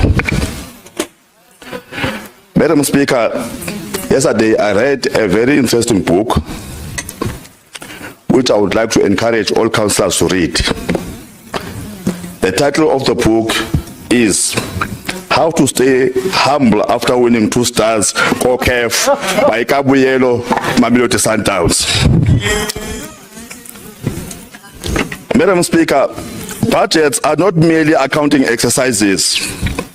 A budget is a moral document. It reveals who government prioritizes, who it neglects, and whether leadership truly understands the daily suffering of ordinary people. The city tells us this is a budget about building Johannesburg together, investing today, securing tomorrow. But the painful reality confronting the residents of Alexandria, Orange Farm, Deep Sloot, Soweto, Eldorado Park, Ivory Park, Enadale, and many other communities is that they are still waiting for the Johannesburg that politicians continuously promise during budget speeches. The ATM acknowledges certain realities raised by the MMC for Finance. We cannot deny the scale of the crisis facing this city. A 220 billion rands infrastructure backlog is not a small matter. Electricity losses of 27% and water losses approaching 45% represent a catastrophe. Cable theft, collapsing roads, hijacked buildings, illegal dumping, and deteriorating public infrastructure have placed Johannesburg under enormous strain. But, Honorable Speaker, residents are not interested in beautiful written speeches. While taps are dry, traffic lights remain dysfunctional, sewer spills continue for months, and communities live in darkness because of constant electricity failures. The ATM believes the crisis in Johannesburg is not merely financial. It is a crisis of governance, accountability, and political honesty. For years, successive administrations have spoken about turnaround strategies, reforms, renewal programs, and inclusive development. Yet the lived experience of many residents continue to deteriorate. The people of Johannesburg are tired of plans without implementation. They are tired of task teams without consequence management. They are tired of hearing that corruption will be fought while politically connected individuals continue benefiting from dysfunctional procurement systems. Madam Speaker, the ATM supports investment into infrastructure maintenance because maintenance is cheaper than collapse. We support efforts to stabilize Johannesburg water and city power. We support stronger revenue collection from those who can afford to pay. A city cannot survive when billions are lost through illegal connections, tempered meters, corruption, and non-payment. However, The ATM rejects any attempt to place the burden of financial recovery solely on ordinary residents, while corruption, wasteful expenditure, and political patronage continue unchecked.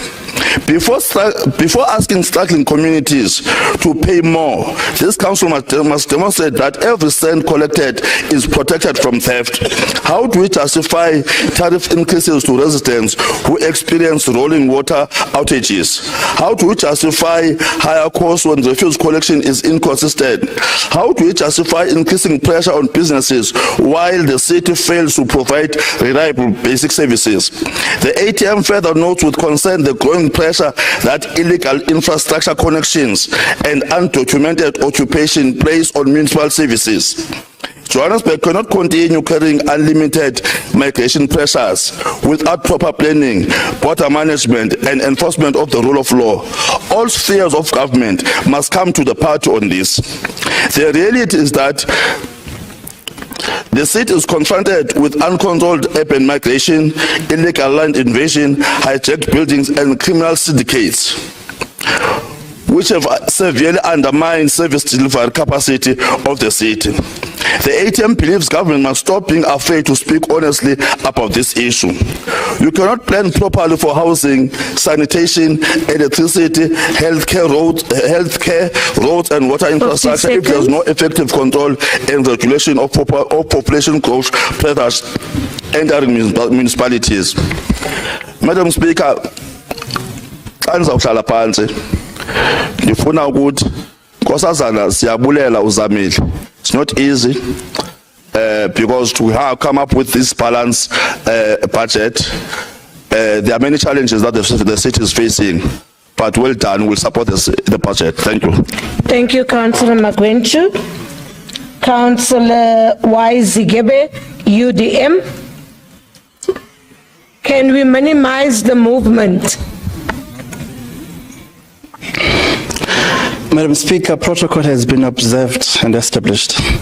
The first responsibility of leadership is honesty, and honesty requires us to admit that Johannesburg stands at a crossroads. We are governing a city with immense economic potential, but also immense structural strain. A city contributing nearly 15% of South Africa's GDP, yet simultaneously carrying an infrastructure backlog exceeding 220 billion.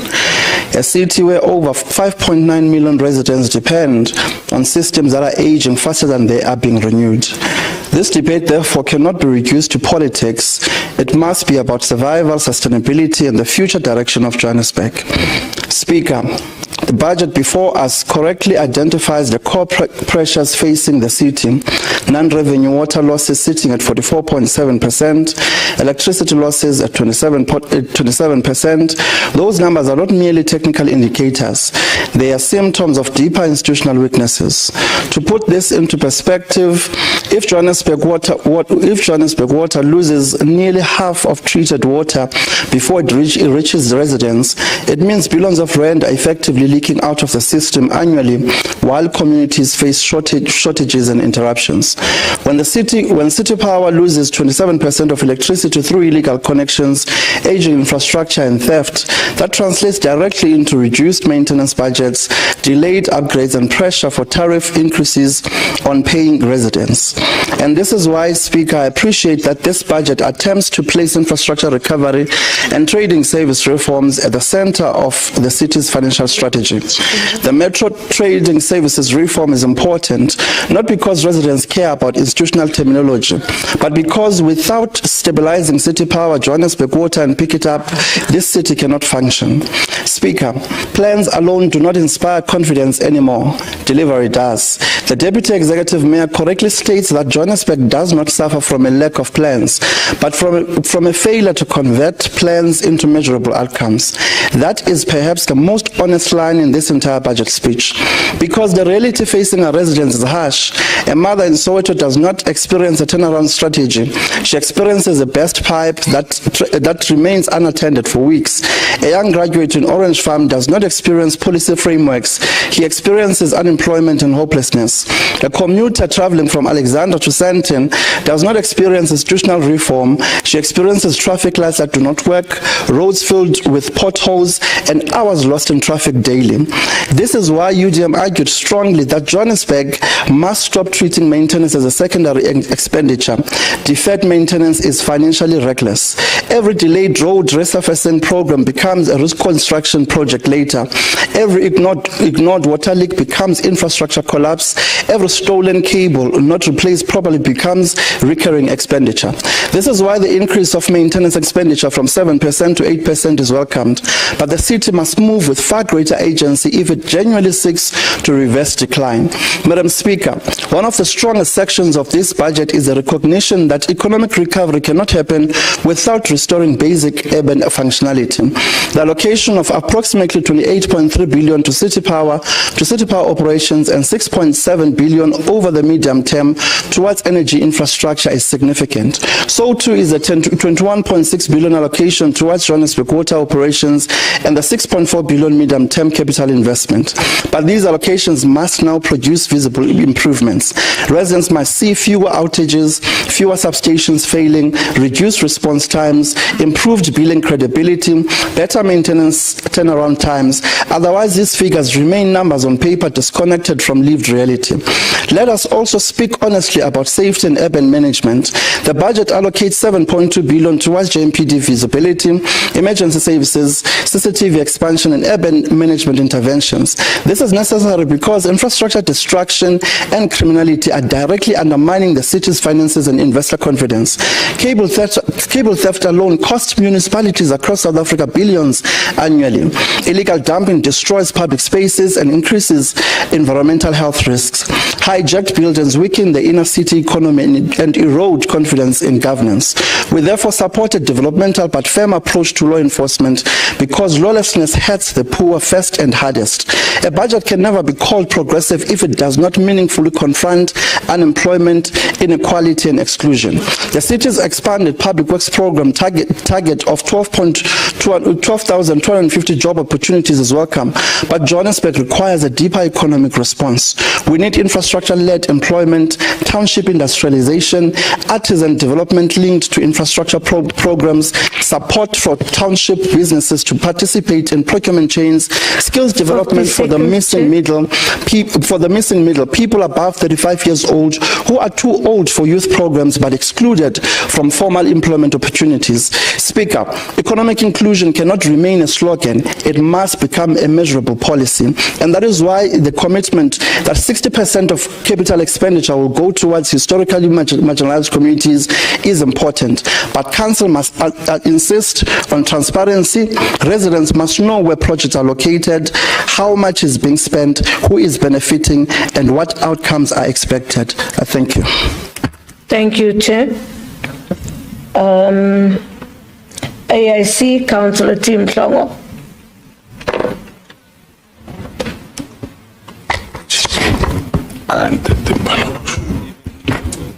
Okay, sorry, just a minute, Madam Speaker, so that I go to my kaje. And okay, just one moment, Madam Speaker. I'm just fixing my kaje here. It gives me problem.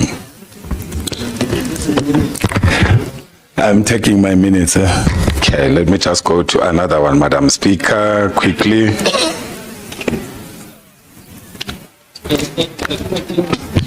The minutes are Madam Speaker, okay.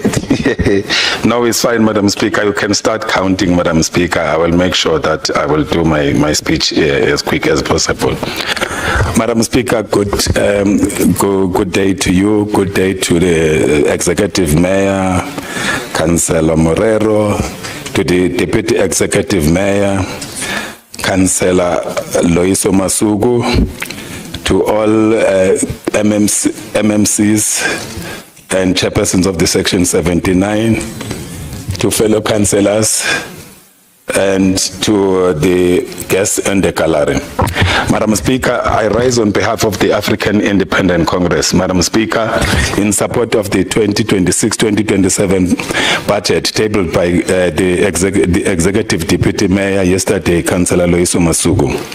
Madam Speaker, this is not just another budget debate.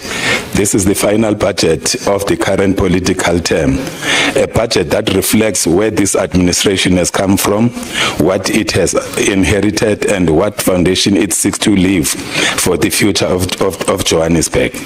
As the African Independent Congress, we are proud to have been part of this government of local unity in the city of Johannesburg. We are proud to have contributed to governance stability, financial discipline, and cooperative leadership during one of the most politically challenging periods in the history of this city. The government of local unity has shown that a coalition government can work when political parties place residents above political egos, and when governance is approached with maturity, accountability, and shared commitment to the people of Johannesburg. The AIC believes this administration must be credited for choosing governance over instability and cooperation over collapse. Madam Speaker, the budget table before Council is honest about challenges facing Johannesburg. It does not pretend that the city is without problems. It acknowledges the infrastructure backlog, the pressures on water and electricity infrastructure, revenue collection challenges, and the financial strain confronting local government. But importantly, this budget also presents a program of recovery, reform, and investment. The AIC welcomes the emphasis placed on the infrastructure maintenance, financial stability, institutional reform, revenue collection, township renewal, and investment in historically marginalized communities. Madam Speaker, as the AIC, we appreciate the continued commitment towards maintaining a funded and compliant budget.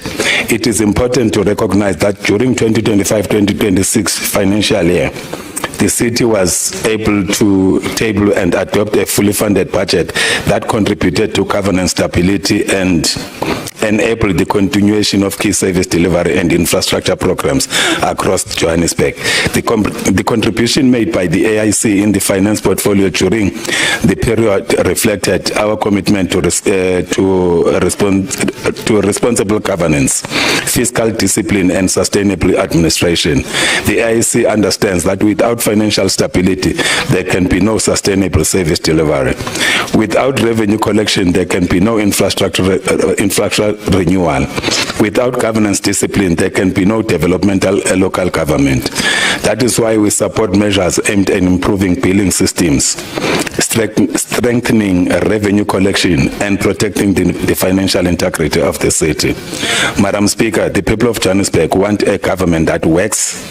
They want roads without potholes. They want reliable electricity. They want clean communities. They want water security. They want safer streets. And they want a municipality that responds to their concerns with agency and dignity. The AIC therefore welcomes the budget allocations directed towards road rehabilitation and stormwater infrastructure, water and sanitation upgrades, energy reform, waste management, law enforcement, and township renewal. These investments are important because they directly affect the daily lives of ordinary residents. Madam Speaker, the AIC also welcomes the continued focus on indigent support and social protection for vulnerable households. In difficult economic conditions, government must refrain compassionate and people-centered. The expanded social package, free basic services, and debt relief interventions for the qualifying households are necessary measures to protect the dignity of struggling residents and working-class communities. As the AIC, we believe local government must always place people first. That is why our message remains people taking center stage in governance, because truly it is all about you. The AIC therefore supports this budget 50 seconds. because it seeks to balance fiscal discipline, infrastructure, service delivery, and protection. As Johannesburg, where development reaches Soweto, Orange Farm, Alexander, Dipslot, El Dorado Park, and all communities across this city. Because for the African Independent Congress, governance must always begin and end with the people. We take center stage in the governance. It's all about you. Thank you so much, Madam Speaker. Thank you so much, Councillor Mhlongo. We now go to the PA, Councillor Elsa Monse. Before you speak, Councillor, I'm trying to understand what's happening.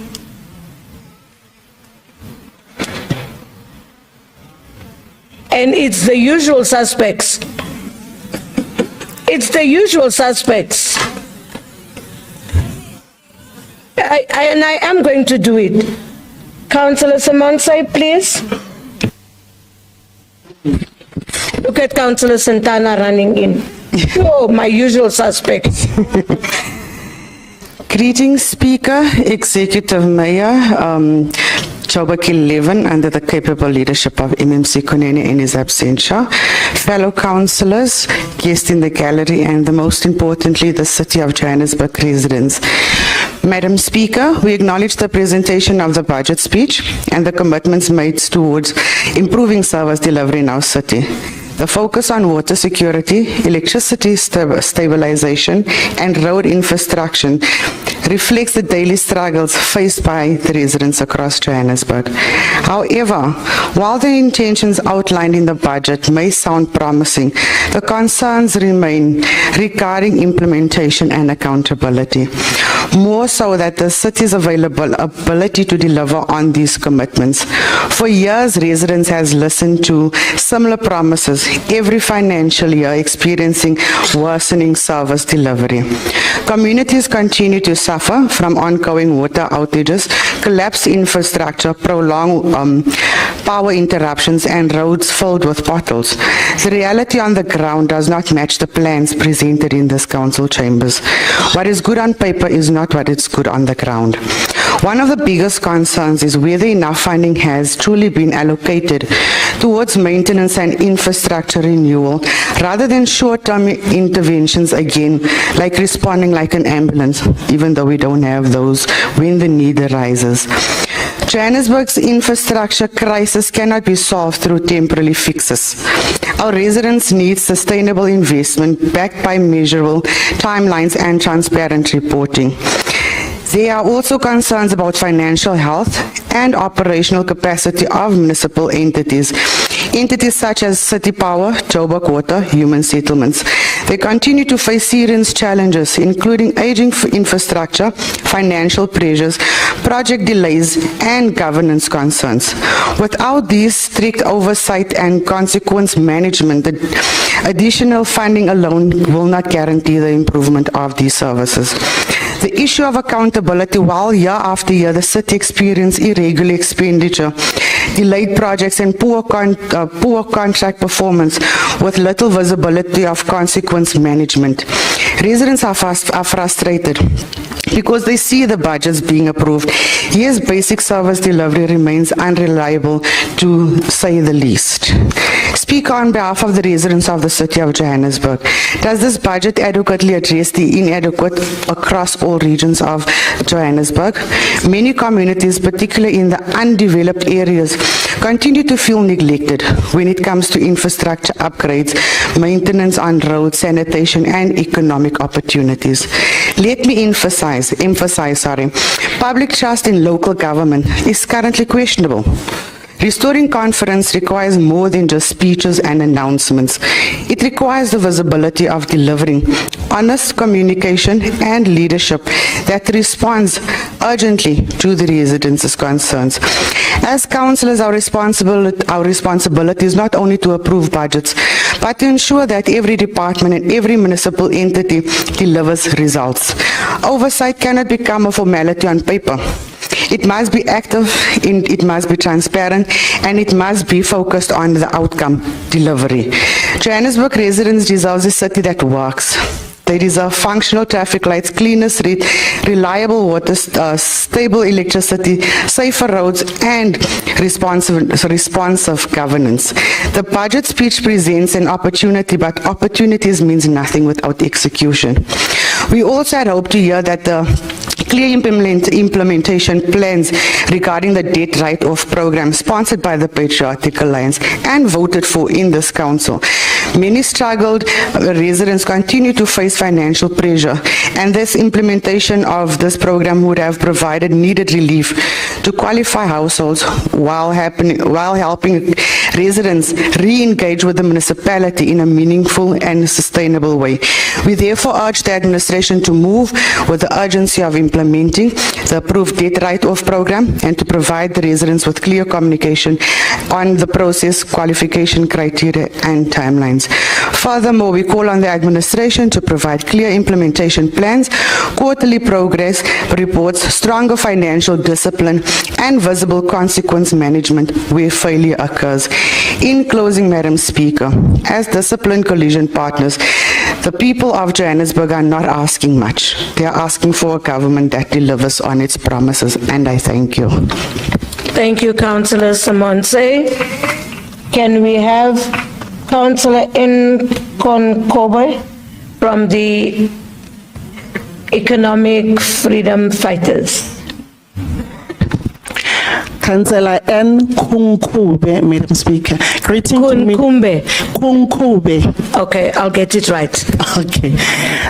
Greeting to the Madam Speaker. Greeting to the Madam Speaker, the MMC of Safety and Security, the MMC of Enima Kafula, the MMC of Social Development and Health. Today, Madam Speaker, today we rise not merely to debate figures on paper, but to defend the people of Johannesburg against a budget that speaks the language of recovery, while quietly revealing the evidence of decline. The Economic Freedom Fighters has consistently maintained through its founding manifesto and local government manifesto that political freedom without economic emancipation is incomplete. Municipalities cannot merely become accounting institutions that collect tariffs and balance books while residents remain trapped in poverty, inequality and poor services. Local government must become developmental instrument that restore dignity, address apartheid, spectacle injustice, and improves the material condition of the people. Therefore, our analysis today is not simply about numbers. It's about whether the budget advances economic justice and whether it changes the daily realities of our ordinary citizens. Madam Speaker, last year this council was told that the budget of 2025-2026 was a people's budget, a fully funded pro-poor and pro-growth budget. We're told that Johannesburg was a turning corner. We're told that the city will improve the revenue collection, strengthen the billing system, reduce electricity losses, and improve the service delivery.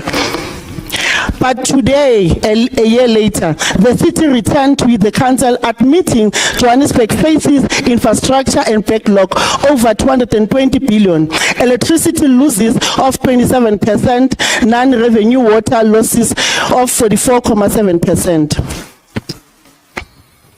Madam Speaker, that 220 billion infrastructure backlog cannot be treated as a technical accounting issue.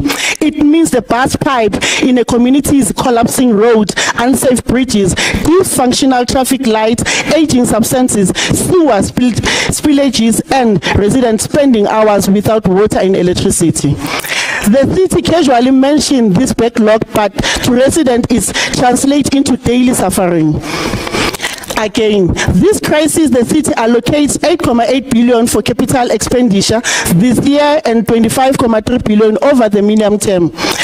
Let us be honest with the residents. Against the backlog over 220 billion, it is not a turnaround budget. It is a budget attempting to manage decline, infrastructure deterioration, risk outpanic infrastructure renewal. Madam Speaker, the final tragedy itself raises concern. The projected supplies has almost halved from 4.1 billion last year to 2.1 billion this year. Operating expenditure has increased from 80.7 billion to 88.3 billion, while capital expenditure has barely moved from 8.7 billion to 8.8 billion. This means that the city is spending more to operate but not investing enough to rebuild. That is not the transformation, that is a survival budgeting. Madam Speaker, we must also interrogate the revenue collection. Last year, the city aimed for collection target of 88.5% with a stretch target of 90%. Today, assumption has been reduced to 86%. Last year, we promised smart billing system, project Logisa smart meters, improved collection system, but those interventions are succeeding. Why has the collection target moved backward? We see the same problem with electricity losses. Last year, the city committed itself into reducing electricity losses from 28% to 25.8%. Today, the electricity losses remain to 27%. Residents are paying for inefficiencies that they did not create.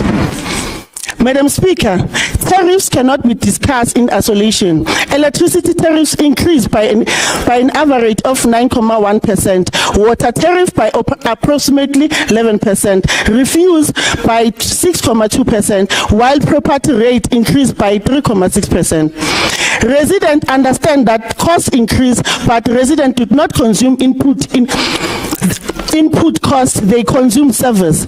If residents are paying more for electricity while experiencing outrage, there is a problem. If residents are paying more on water while experiencing interruption and leakages, there is a problem. Tariff increase without measurable improvement is a service delivery amount to punishment.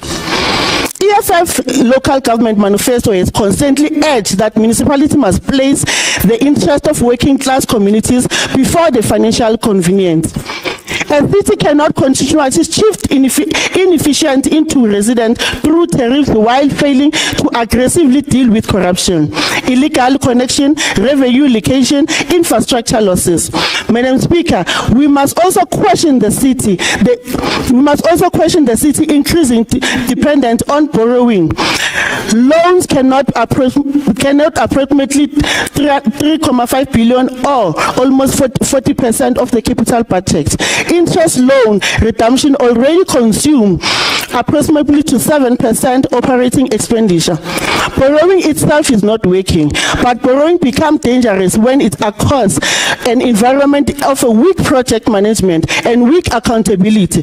Loans future obligation that residents eventually repay through the tariffs and rate. Borrowing becomes justifiable only if it expands infrastructure, generates revenue, it improves services. If borrowed money is inefficiently spent, residents suffer twice. They pay higher costs today and inherit debt tomorrow. Madam Speaker, we are also concerned about the lack of comprehensive informal settlement upgrading program. The budget informs us approximately 2,200 houses will receive water connection and 3,050 households will receive sanitation service, but that does not settlement upgrading strategy.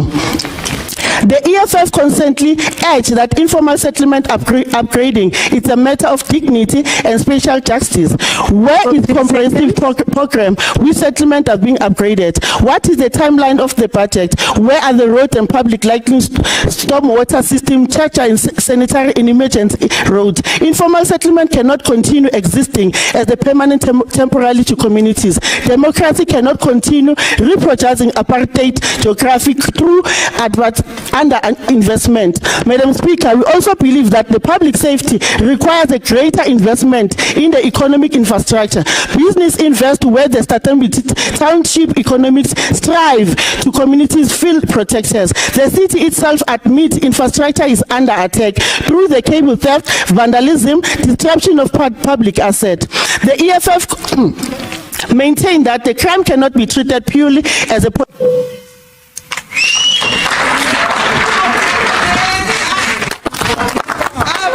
Thank you, Councillor.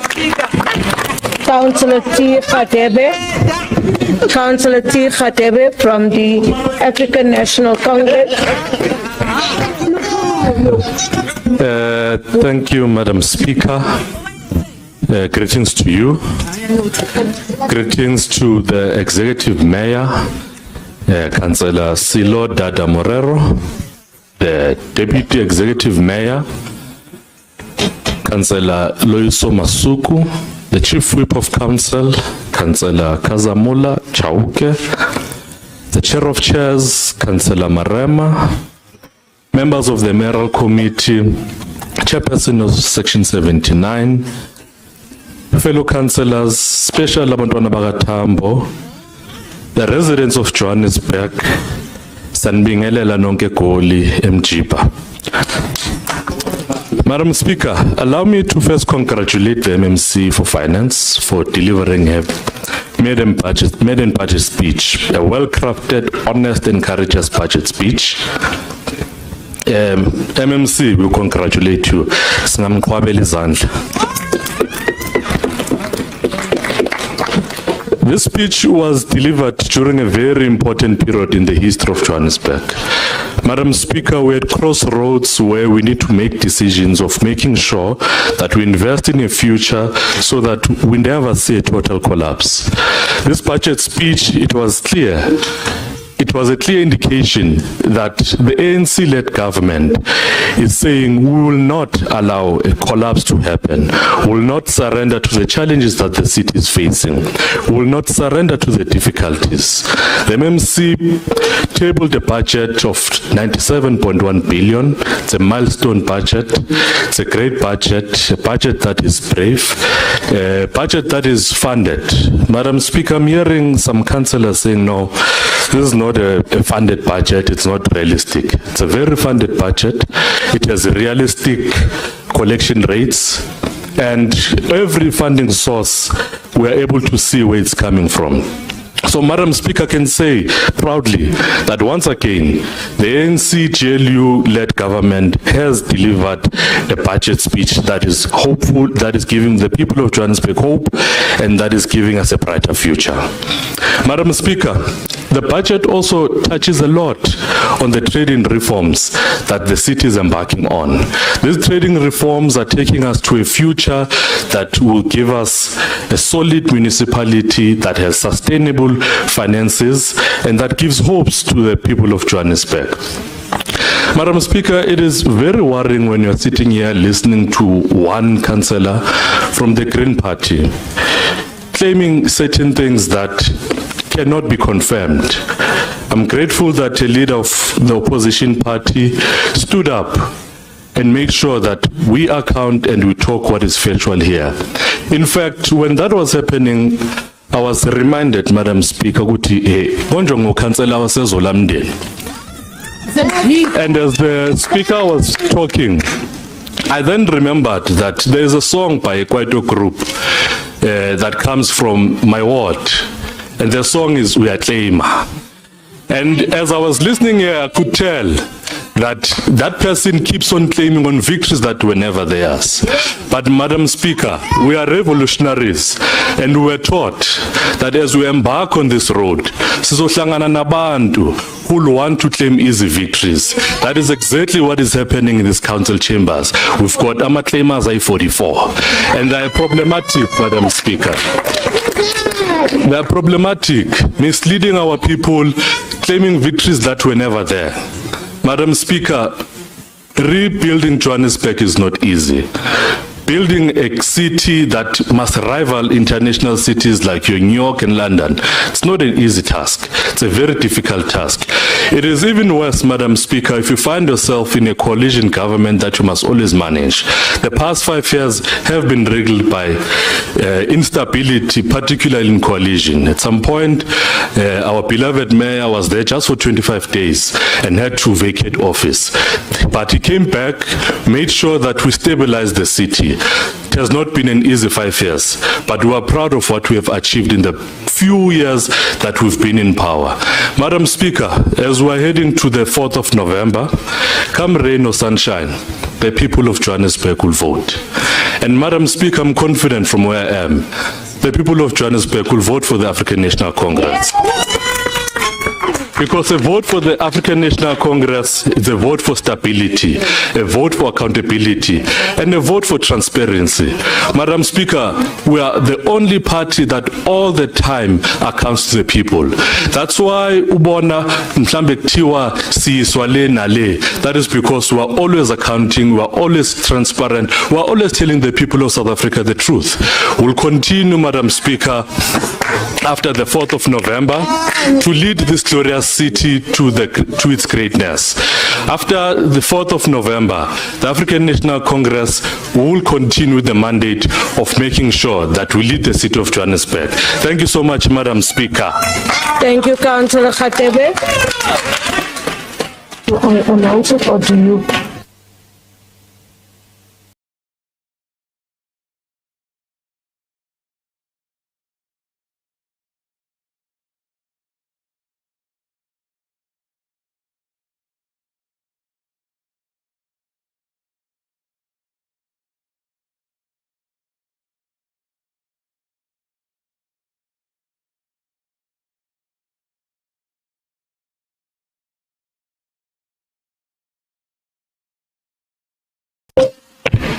Councillors, we proceed now to the response by the MMC Finance.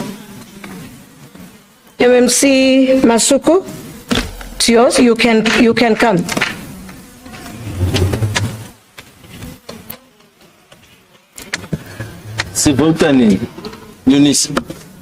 We spoke, so we will listen to the responses. Thank you very much, Madam Speaker, Executive Mayor, Councillor Dada Morero, the Whip of Council, Kazamula Chauke, Chair of Chairs, MMCs, fellow councillors, and residents of Johannesburg. Madam Speaker, I just want to thank Councillor Modupi, Councillor Nofemela, Councillor Khadebe. Thank you for your kind words. Bandwana Bagatambo, we are indeed proud of what we have achieved in the short space of time: stability, continuity, and accountability. Madam Speaker, several political parties have raised concerns about city power and GRA and human settlements. This is the right conversation that we should not shy away from. And I want to be direct that additional funding alone will not fix these entities. We know this. The financial turnaround framework says it plainly. That is why we brought it for council. The problem is not the absence of plans, as the executive mayor clearly indicated, but sometimes to a great extent the failure to implement and convert the plans into outcomes.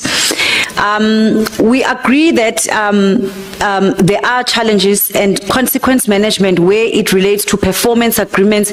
We've put it clearly that for all entity CEOs and Section 56 managers will be linked to measurable turnaround targets. There can't be performance bonuses without evidence of delivery.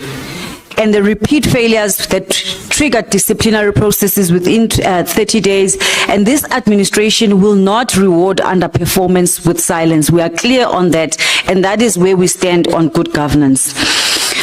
We have, there was a concern on social housing, as well from Councillor Makuba on the grant non-compliance and underspending. We have a weekly capital expenditure war room for project entry tests before any capital investment is approved, and quarterly grant compliance reporting to National Treasury. And I agree with you fully, Mama Kubo. Underspending is not a saving. We said it yesterday in the speech, that underspending actually is stolen service delivery. It's stolen service delivery for the residents of Johannesburg. And we take your point, and we are committed to improving. I need to clarify this on the record, Madam Speaker. The issue of AFD not funding the city. This needs to be clarified on record. The city did not have any funding application rejected by the AFD this year. This has been clarified in public. We are actively now engaging in KFW. As you see, the CFO and the city manager are out. They are going to sign. We've completed those agreements. The DBSA, and for the first time, African Development Bank has expressed interest in local government through Johannesburg. DFI financing requires credible governance, and we agree on that, Councillor Boer, and the audit improvements on the Metro Trading Services Reform compliance are a prerequisite, and we spoke clearly about it yesterday. Councillor Santana, you are correct indeed, and the city's own data confirms it. R&M sits at 4% of PP against an 8% benchmark. We commit to publicly reporting Joshco's maintenance backlog figure by the end of Q1, because we understand the importance of us dealing with social housing development, and we can't do it without maintenance. Councillor Edwards, loan facilities are part of the funding plan, so it's disingenuous. So I don't know, Mr. Mayor, how Action SA thinks they are going to govern if they don't understand that for you to govern, yes, there's cash, you have to collect cash, you have to also raise loan facilities. So I'm concerned about how they think they will be able to govern Johannesburg if they don't have an appreciation and an understanding of that basic finance principle. I I do want to say, my chairperson of finance, indeed, the IDP sessions were a true reflection of us being a listening government and making sure that our people have a platform. And as the executive, we appreciate the work that was done by the legislature to afford us those opportunities. They were grilling, they were taking time. Sometimes emotions were high, but that is what we call public participation. And we appreciate the platform that has been created for the executive to do that by all the chairpersons, as well as the speaker and whip and chair of chairs. Councillor Harris, I take your challenge, and I think together with MMC Squaila on EISD, we will work to ensure that we help the department, and I think it was a constructive invitation where yourself you will be able to guide us because you are a councillor, and that is the constructive engagement that we appreciate in this council. Councillor Magwenchu and Councillor Zigebe, thank you. We must invest in today to secure tomorrow. And the key word is implementation, implementation and oversight. And I cannot overemphasize the points that you raised. And we are committed, and the administration also committed in our mayoral lekgotla that implementation, oversight and oversight. And you are correct. Financial recovery alone is not only on residents in terms of revenue collection. We said it in the speech yesterday that it requires simultaneous action on expenditure control, trading services reform, audit remediation, entity stabilization, capital discipline, and labor relations stability, and of course oversight once more. Councillor Mhlongo, thank you very much for all your contributions, and you are correct. The government of local unity, United for Progress, we had a program, we had strategic priorities when we came into this government, and we have implemented all of that. And you are correct, also Councillor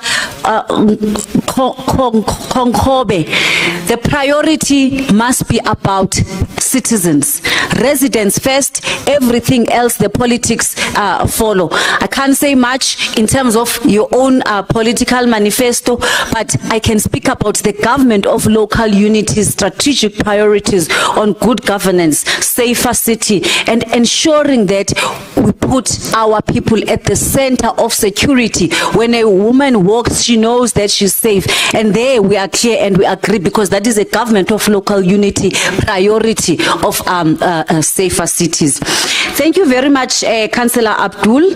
We appreciate your inputs and the points that you made, including Councillor Harris, about the vulnerable, the gogos, the elderly. And that is why our expanded social package program, as well as the rebates that we offer, are critical in ensuring that people apply, they utilize the services that the city of Johannesburg provide. You are correct to a certain extent, but remember yesterday what we said, councillors. It's not possible to fully fund every program that is coming out in terms of the proposals. We have to balance, and as Councillor Magwenju said, it's a difficult balancing act between the core service delivery issues that we need, which are infrastructure related on water reservoirs, on the energy security, on roads maintenance, as well as the ensuring JMPD has the adequate resources to deliver a safer city. So we really appreciate all the inputs. Councillor Mpolobosho, we feel like you just love the speaker. Today you just didn't say much except to say I love the speaker, but we love you too, Councillor Mpolobosho. Executive Mayor, this has been a balancing act that had to be done, and we appreciate the robust engagements by councillors. This is what we expect, robust debate. And from us as the government of local unity, we take every criticism as an opportunity to grow, as an opportunity to do better, and to make sure we secure the future by a foundation that we are laying in building Johannesburg together and secure the future for our children and our great-grandchildren. I thank you, Madam Speaker. Thank you so much, MMC. Finance Deputy Executive Mayor. We will now have comments by the Executive Mayor. Executive Mayor. Few comments. Paya Tanki, Speaker of Council.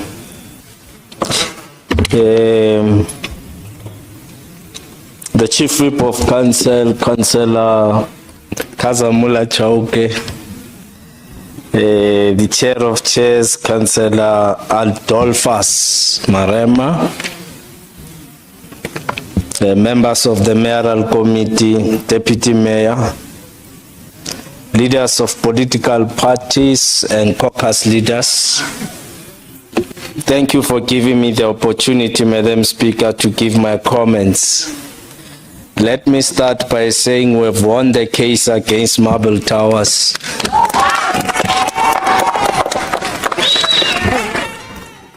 Which sets us now on a clear path of dealing with illegal structures in the inner city and reclaiming our inner city. Let me start by saying, Madam Speaker, we acknowledge and welcome the budget as presented by the Deputy Executive Mayor responsible for finance. And we want to say thank you to her. And of course, as per Councillor Mpolo Bosho says, we love her, though he says he doesn't like the hairstyle, but it's okay. Let me start by saying the following. The good thing that Mr. Mashaba did in Johannesburg, as the Executive Mayor of Johannesburg, are the following. He legally established a structure and appointed General Sibia illegally.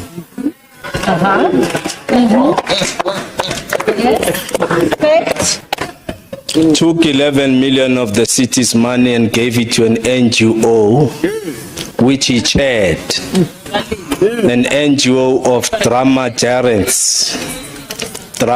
majorates, which already the PP has ruled on that matter. We know that he challenged the matter in court, but the matter has since disappeared. Paid his friend 12 million for a so-called book of a new mayor, and paid it to an analyst, Prince Mashele. An average cost of a book does not in South Africa exceed at least 3 million. Now we do ask, why would we have paid 12 million? Money laundering. Blew the 5 billion surplus left in 2016 by the ANC government. The following year, we're sitting at a surplus just under 2 billion. In 2018, we're sitting at a surplus of 200 million, which was a clear indication of a decline of the finances of the city. And this is not from my head, it's based on actual reports that served in council. Allowed informal settlements to mushroom in the city from 186, and to date we are now at 316. During Mashaba time. And that's the period in 2019 that we saw an escalation to 316. Perhaps part of the decision for Mashaba to run away was the fact that he can no longer handle the mess that he had created in the city. It is Mr. Mashaba who fired competent senior managers, qualified black professionals, included in them white professionals, who built this city over years, and he destroyed it in 3 years. He now thinks and believes that what he destroyed in 3 years, we will rebuild it in 2 years. We will rebuild it, of course, with the support of our residents, business and other spheres of government. All what Mashaba did, he held press conferences to announce dealing with hijacking of buildings and did nothing. However, we do know that there was nothing concrete that he had showed with those buildings. To date, he cannot demonstrate or point at any building that he evacuated. The government of local unity can point out, led by the MMC of Human Settlement and Public Safety, at least 3 buildings we can account that we successfully evacuated. Perhaps Section SA must never behave like they are the paragon of clean governance. Let me demonstrate that it is only recently in 2024 in Tshwane that they seem to have gotten it right, simply because of our majority seats that are held by the African National Congress, the MMCs of the ANC, the economic freedom fighters, who constitute that mayoral committee of Tshwane, and who continue to provide policy direction to the city of Tshwane. We all know that it was Mashaba's party, just like he did in Joburg, together with the DA, ran down cities of Johannesburg and Tshwane. When Tshwane received a mass repeated qualified fundings and adverse opinions on the highest amounts, which included, amongst others, 12 billion in unauthorized, irregular, and wasteful and fruitless expenditure. It's Herman Mashaba's Action SA, which is last to actually attempt to poke holes on the budget speech as delivered by our MMC and Deputy Mayor of Finance tabled yesterday. As you know, that you struggled dismally to achieve a single funded budget during your reign in Tshwane. And this affects and are part of the reports submitted to National Treasury. The ANC is on the driving seat in Tshwane, and that is why your mayor is on a social media expedition, trending on Twitter for disconnecting lights in poor communities like Atteridgeville and Mabopane, whilst running away from disconnecting affluent neighborhoods like Hazelwood, where white business operate. And they are not in compliance with the city's laws, but it demands compliance in Mabopane and Atteridgeville.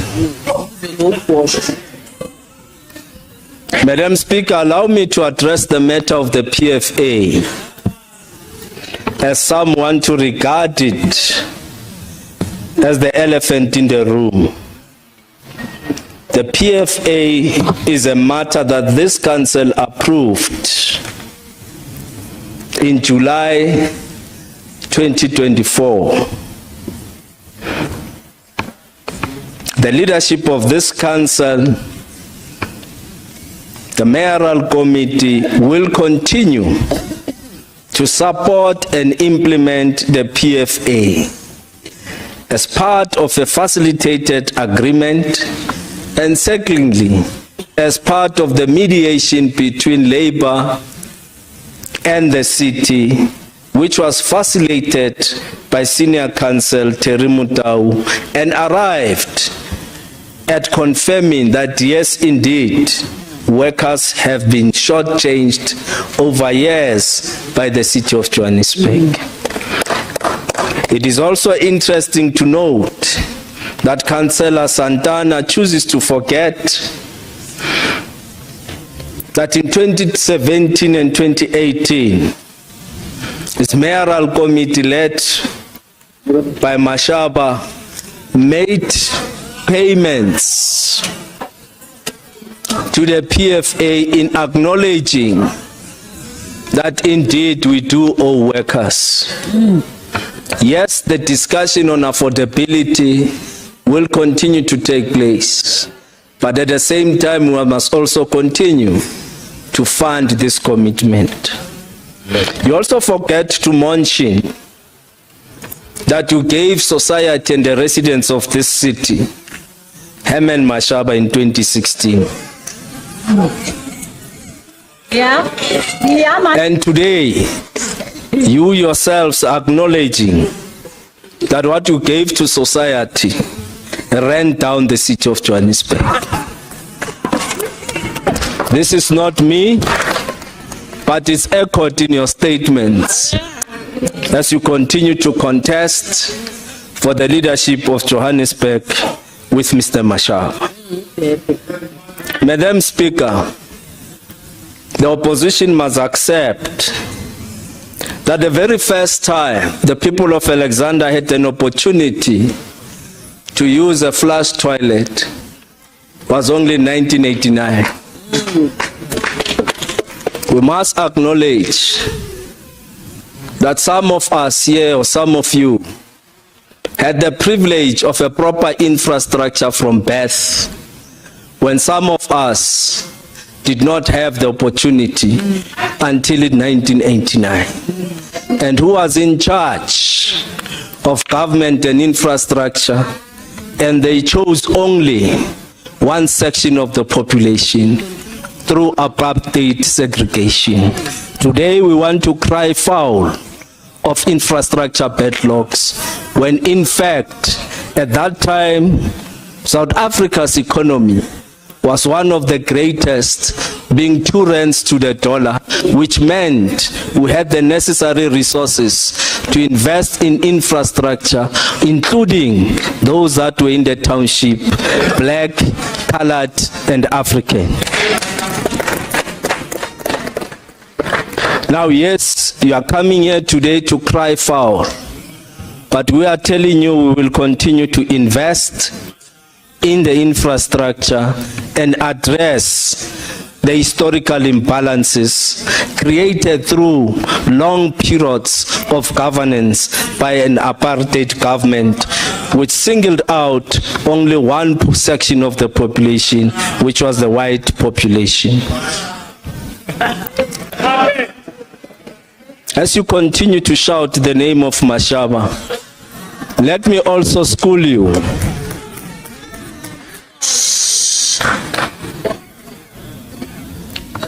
Apartheid government created what was called Bantustans in South Africa, with an intention to subject black people and Africans in particular to be outside of urban areas and subject them to the rural side of the country where there are no economic opportunities.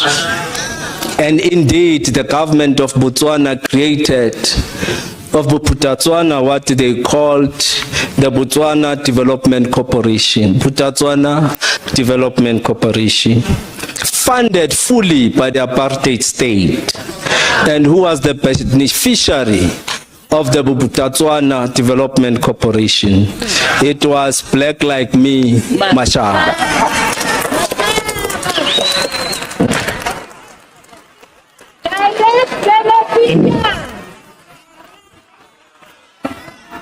Those of our generation would know, Bracho, you would know that what happened to our hair as a result of the chemicals introduced by Mashab.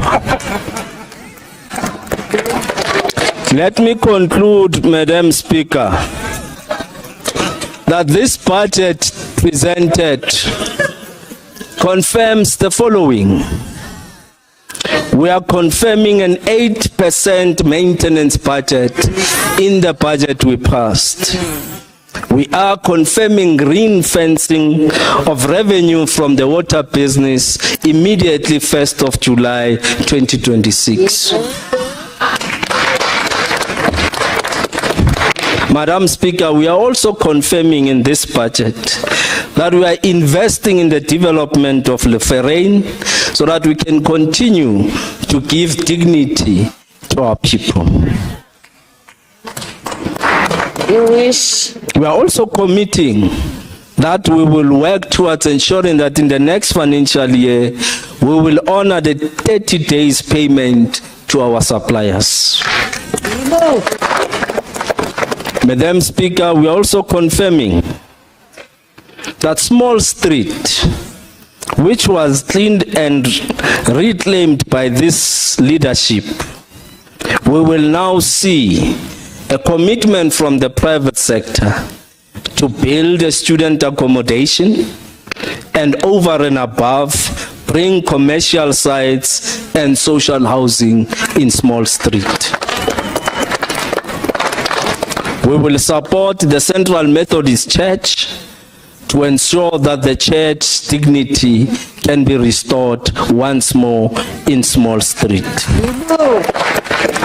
Madam Speaker, I want to say to the parties here, the responsibility of reclaiming the inner city lies with all of us here in Council. And I want to encourage all of you as parties to make your own contribution and be on the ground to help us reclaim the city, because we're doing this for future generations so that our children and our grandchildren can benefit in this great city. Thank you, Madam Speaker.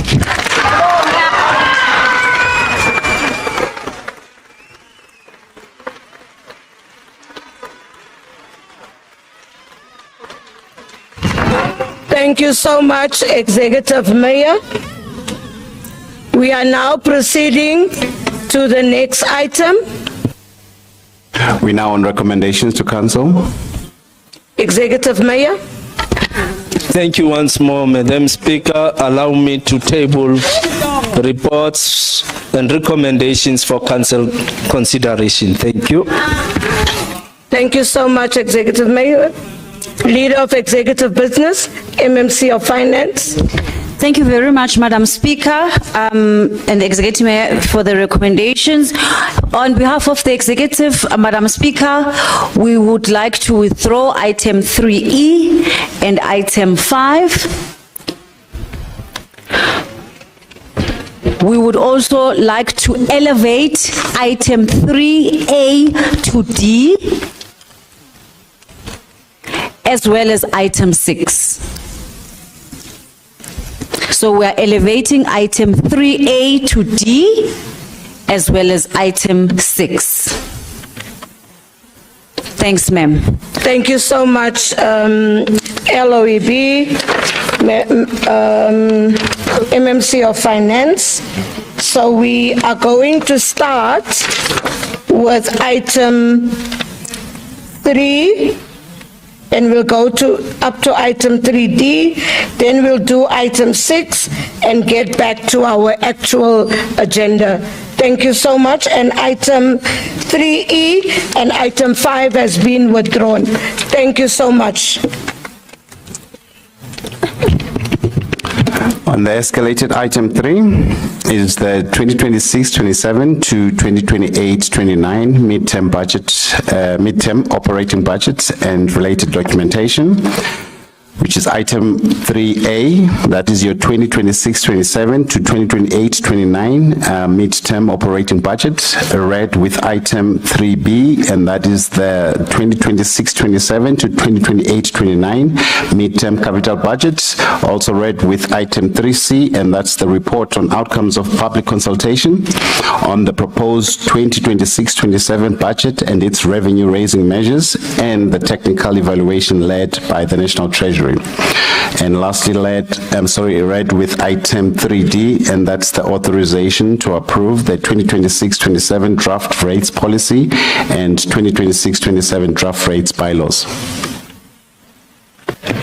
Thank you so much, STC. Can we start with Councillor C. Santana from the Democratic Alliance?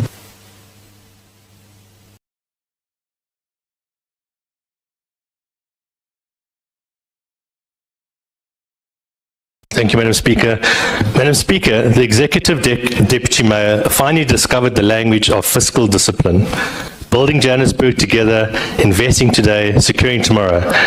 The tragedy is that her government discovered it only years after fiscal vandalism. It arrives there after decades of political cowardice, cadre deployment, collapsed accountability, and a governing philosophy that treated ratepayers as an endless ATM while infrastructure quietly rotted beneath our feet. And now, after presiding over decline, the ANC asks to be congratulated for noticing the fire while standing in the smoke. The truth is simple. This is not a budget of renewal. It's an election year budget of excuses, tariff hikes, and recycled promises from the very people who broke the city's finances and neglected infrastructure and now claim they want to save. Madam Speaker, the budget for 2026-27 financial year is as follows. Operating revenue, 90.4 billion. Operating expenditure, 88.3 billion. Projected surplus 2.1 billion before taxes and capital grants, and capital budget of 8.8 billion. Being a total budget of 97.1 billion for the 2026-27 financial year. To the average man in the streets, this sounds impressive, but the devil's in the detail. And the detail shows a government that is asking residents to pay more while failing to fix the very infrastructure that would allow Joburg to grow, attract investment, create jobs, and broaden the revenue base. The tariff increases for 2026-27 is reported as follows: property rates at 3.6, electricity at 8.63, water at 12.5, sanitation 11, and refuse at 6.2. Madam Speaker, this is the heart of the matter. Johannesburg's residents are being punished twice. First through collapsed services, and then again through higher tariffs to pay for the collapse. The ANC-led government has chosen the easiest route, squeeze the same ratepayers harder every year instead of fixing the city so that more businesses, more workers, and more households can contribute to the rates in the tariff base. The Deputy Mayor stated in her speech yesterday that the sanitation tariff on the multi-dwellings for sizes 300 to 1,000 square meters will have a 0% increase, providing interim relief while alternative structures are modeling for 2027-2028. The relief is farcical, as most multi-dwelling units are between ERF sizes 20 to 300 square meters. Once again, there is no rational agreement to increase the sanitation charge by 11% for residential properties. If the charge is based on ERF sizes, it should be increased in line with the property rates of 3.6. The other contentious issue is the water demand levy increasing by 65.6% without any explanation. Possibly that's where the relief is hidden for the sanitation tariffs on the multi-dwelling units with the ERF sizes 300 to 1,000 will have zero, and while they get their 0% increase. An economist says there's no such thing as a free lunch. There's also no such thing as endless affordability. At some point, higher tariffs on the shrinking and struggling base do not rescue revenue. They destroy compliance, drive non-payment, push investment away, and make honest residents question why they should keep paying more for less. Madam Speaker, a city losing 44.7% of its water and 27% of its electricity and collecting 86% of its budget revenue equates to the following under-operating expenditure. Other losses for water is 3.7 billion. Bulk purchases at 27% loss equates to approximately 5.5 billion. The debt impairment of 10.5 billion. That equates to a total cost of losses of approximately 19.7 billion for the 2026-2027 financial year.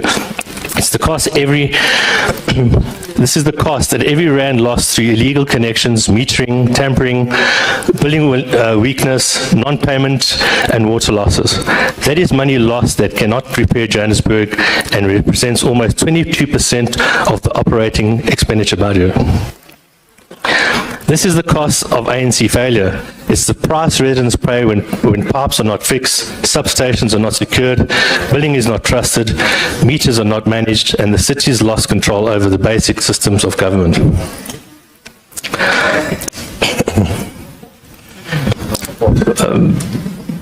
Employee-related costs at 24.3 billion, or 27.5% of the operating budget or expenditure. The increase of 6.5% represents a provisional or natural attrition of 2.5%, and the PFA allocation of 1.2 billion that was implemented in 25-26 financial year, still in violation of the minister's letter declaring it illegal. Repairs and maintenance of 7.6 billion, or repairs and maintenance as a percentage of PPA at a ratio of 8.1, finally is in line with National Treasury's benchmark. But maintenance alone is not a turnaround. A city with a 220 billion rand infrastructure backlog cannot patch its way to prosperity. Johannesburg needs capital investment at scale, targeted at the infrastructure that makes daily life and economic activity possible. Water, electricity, roads, stormwater, and public safety systems and waste services. Madam Speaker, the PFA is estimated to cost roughly 10.3 billion. That is more than the capital budget of 8.8 billion and represents 1.2 times more than the capital budget. With infrastructure backlog of 220 billion, any responsible government would have prioritized infrastructure. Instead, the capital budget is almost flat. The city has had a capital budget of 8.7 billion in 25-26 and now brings 8.8 billion in 26-27. Against a 220 billion rand backlog, that is not a rescue plan. It's an admission that this government has no credible infrastructure turnaround. Worse, the cuts fall directly on areas residents see and feel every day. JRA capital expenditure drops from 916 million to 570 million. Transport drops from 573 million to 111 million. Health drops from 38 million to 14 million. Community development drops from 99 million to 16 million, and public safety drops from 41 million to 35 million. ICT drops from 420 million to 175 million. That means MSCOA is still going to remain dormant in the city when it is desperately needed.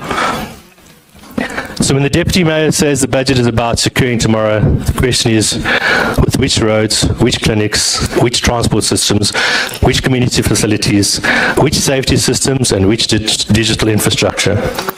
The funding sources for 2026-2027 tell a story of a city unable to fund its own infrastructure. With the COJ loans at 3.5 billion, or 39.9%, COJ cash at only 278 million, or 3.2%, national grants at 4.5 billion, or 51.7%, and provincial grants at 4.1 million, basically 0%, and others at 458 million, or 5.2%.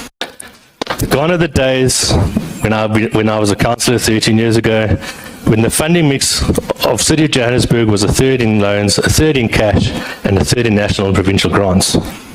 This is not a financial strength, this is dependency. A city that contributes so much to the national economy should not be reduced to relying on grants and loans because its own finances have been hollowed out by poor governance, recollection, waste, losses and political choices. Madam Speaker, the DA's alternative is clear. We do not believe the answer is, we do not believe the answer is to test the Laffer curve every year by pushing tariffs higher and hoping residents will somehow keep paying. We believe in fixing infrastructure first, restoring confidence, attracting investment, growing businesses, creating jobs, and broadening the base of people and companies who pay for services. This is how a city grows. This is how a city grows without crushing residents. This is how rates and tariffs can eventually come down, not because political promises relieve before an election, but because the city becomes functional, investable, and economically alive again. Reliable water and electricity are not technical luxuries. They are the foundations of employment. Every burst pipe, every outage, every pothole, every failed traffic light, and every missed refuse collection tell investors that Johannesburg is at risk. Fixing infrastructure is therefore not a service delivery issue, but is an economic growth strategy. The draft rates policy and the draft rates bylaw pushing through and the submissions specifically from Jopoma and others, can the Deputy Mayor ensure that this Council has corrective measures in place and have been implemented to avoid unnecessary litigation? That being said, we are all the submissions relating to the budget from residents. I personally submitted comments on the RDP and on the tariffs on the prescribed form, yet cannot find any submission of any residents. Madam Speaker, unfortunately, based on the time limits that I have, the Democratic Alliance does not support this budget. Thank you. Thank you, Councillor Santana. Councillor Nkonyeni, Action SA. And your councillors are walking out whilst you are going to speak. Undisciplined. Yeah, no, I don't believe it. Thank you, Councillor Nkonyeni.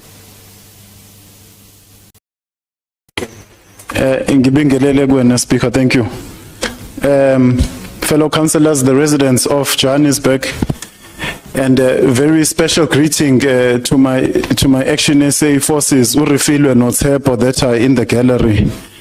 Madam Speaker, I strongly believe that credit must be given where it is due.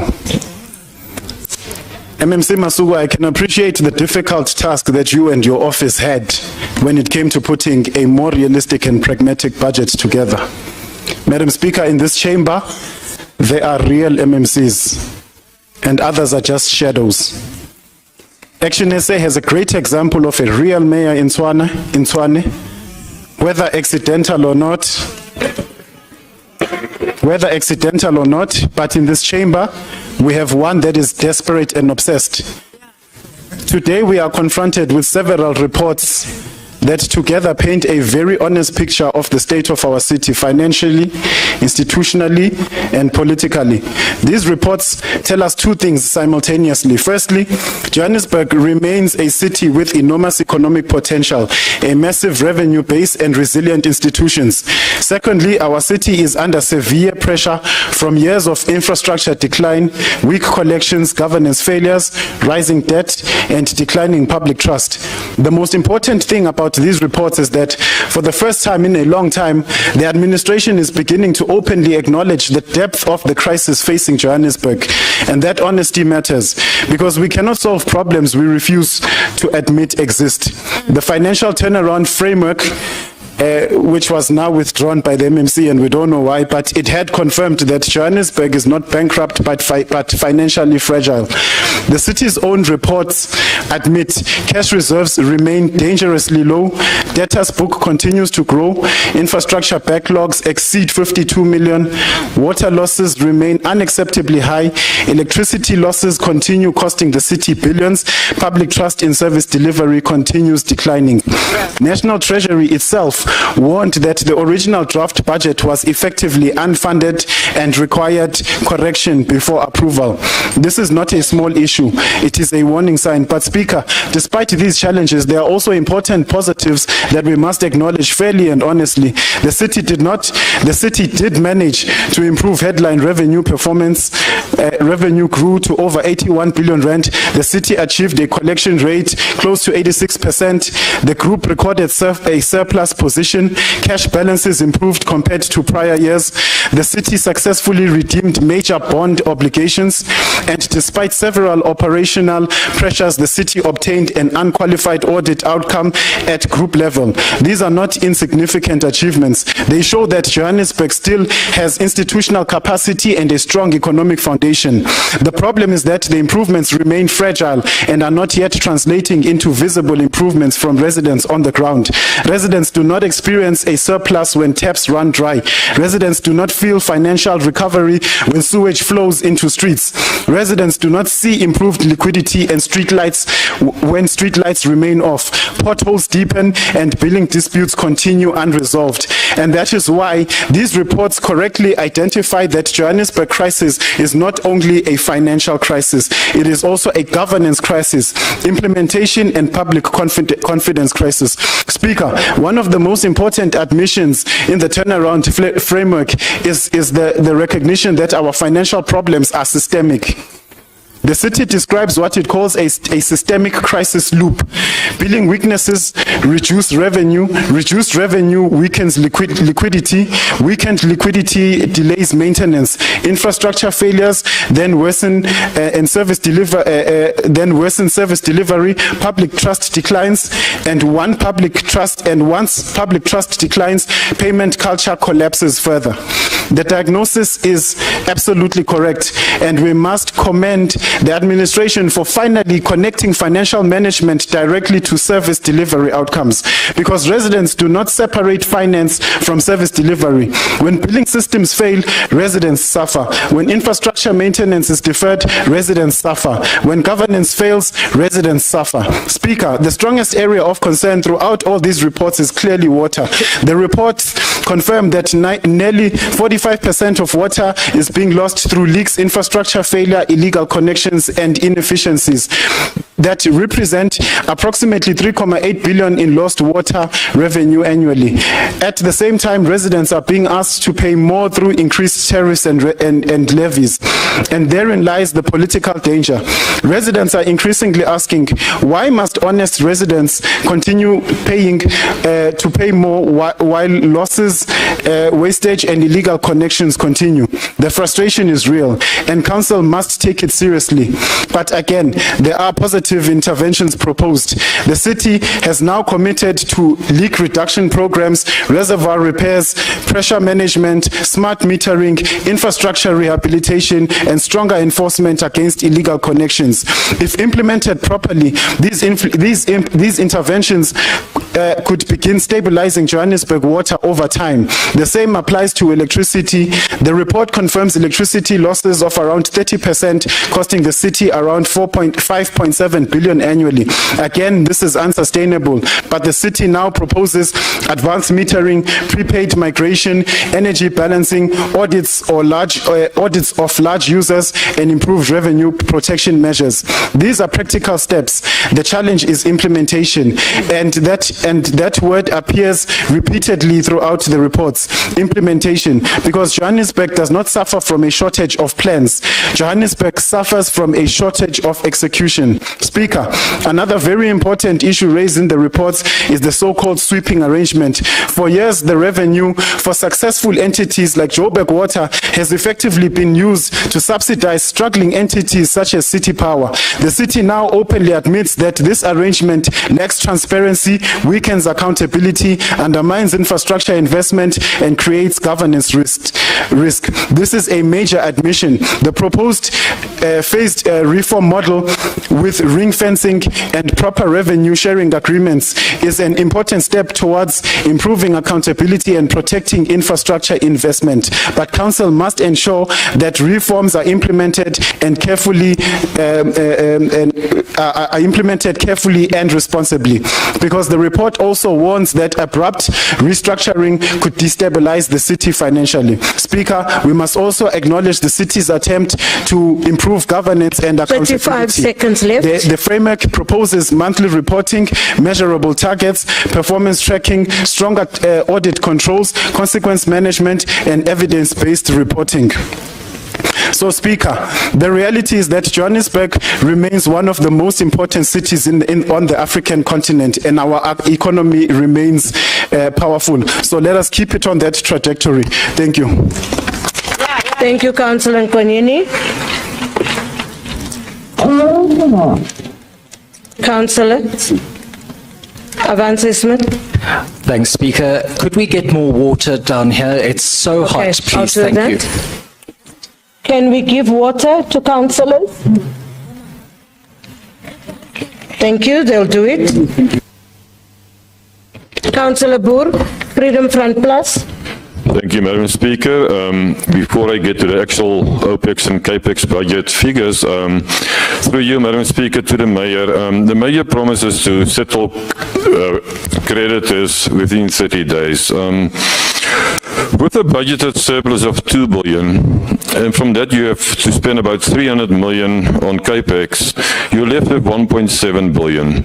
Your backlog on creditors amounts to plus minus 20 billion. How on earth are you going to pay suppliers in 30 days? It's not able.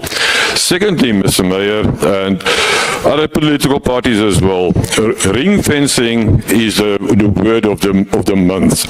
Every party talks about ring fencing. Ring fencing is this miracle that is going to save Joburg Water and City Power. No, it is not, Madam Speaker. The budgeted surplus for Johannesburg Water is 991 million rand in this budget. For City Power, it is 725 million rand surpluses. That is before capital expenditure of 1.9 billion for Joburg Water, so they are already short of $1 billion, and City Power 2.3 billion. They got 720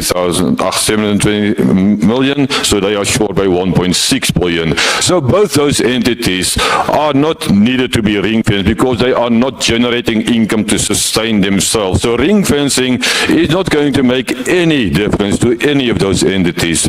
Madam Speaker, I'm talking about operational budget income. Despite the tariff increase of 12.5% in water, our budgeted increase in revenue is only 5.2%. So effectively, we are budgeting to sell 7% less water to our residents than in the previous year. I really don't know how we got to those figures. We are easy to budget for fines and penalties of 183 million rand. Before the post office collapsed and before our speeding contract lapsed, we used to collect R1 billion a year on speeding fines and penalties. We are happy to accept 183 million, write off another 800 million. Madam Speaker, the figures that you were used for non-revenues, those figures were used, those were the actual figures in June last year.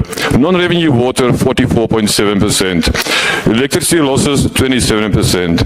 On the last quarterly reports of those entities, the non-revenue water has increased to 48.7%, another 10% increase. And on electricity, it jumped to 32% from 27%. That is a 20% increase. So our losses are just getting bigger and bigger. On the expenses side, Madam Speaker, while we budgeted for 5.2% extra income on water, we only budget to pay Rand Water 3.9% extra, despite the tariff increase of 12.5%. So we budget to buy 8% less water from Johannesburg Water. I don't know how we got to that. Madam Speaker, we are happy to budget for another 14 billion rand of cost of debt impairment and other losses. And those other losses are only on water. That is not electricity. We are happy to increase those provisions of 14.6% and 11%, while JRA, which we need the cash to fix our potholes, to fix our robots, only gets an increase of 3.6% from 1.7 billion to 1.8 billion. Madam Speaker, our collection rate budget is 86%. For electricity, it's standing at 93.8%. For water, 73.5%. And then we blame the economic conditions why our collection rate on water is so much less than on electricity. Do the people that use electricity are in a better economic situation than the people that use water? No, Madam Speaker, we are looking for excuses. I always thought a mafia is only an organization that existed in Italy. No, Madam Speaker, it exists in Johannesburg. We've got tender mafia, we've got building mafia, we've got water mafia. Our residents in Region D and Region G are paying for water, but not to the city. They are paying to lords that are collecting water and electricity money from them. And we are not addressing those problems at all. We just accept our losses. I'm moving over to capital expenditure, Madam Speaker. Although the MMC for Finance admits that we got a 220 billion rand backlog in infrastructure, our budget for 26-27 increased by a mere 70 million rand from 8.7 last year to 8.77 this year. And then not even talk about the next year where we are budgeting for a loss of only capex expenditure of 8 billion, a decrease of another 800 million rand. Madam Speaker, JRA's capex budget reduced from 915 to 570, a 37% decrease, while the city is full of potholes. And then our loan funding. Madam Speaker, this budget is not funded at all. But despite that, we are prepared to borrow 2.3 billion rand from a German company. Madam Speaker, in the Insolvency Act, there is a stipulation that is called an Act of Insolvency. And that means if you borrow money knowing that you are not able to repay it, you are personally liable for this debt. And that is what is happening in the city. We are incurring debt with...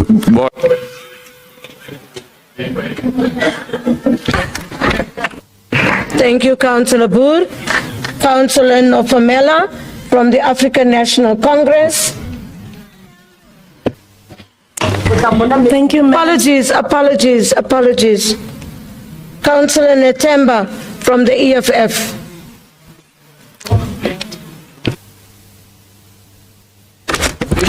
Thank you, Speaker. Greetings to the caucus leader of the EFF,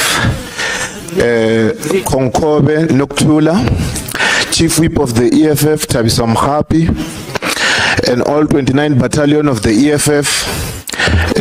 Greetings also to all the councillors and also to the guests in the gallery and those that are watching from social media.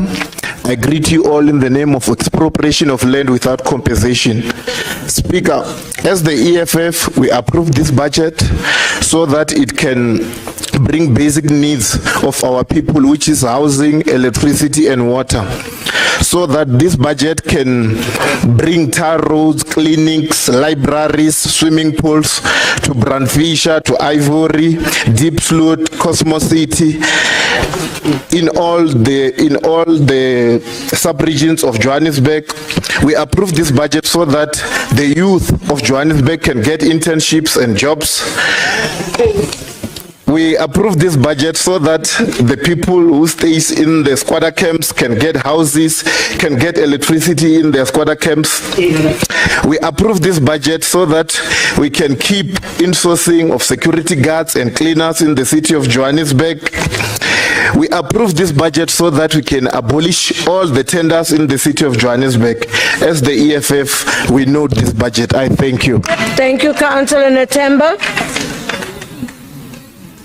Can I remind us that when someone is on the podium, we either stand outside or we sit down. Councillor Nofamela from the African National Congress.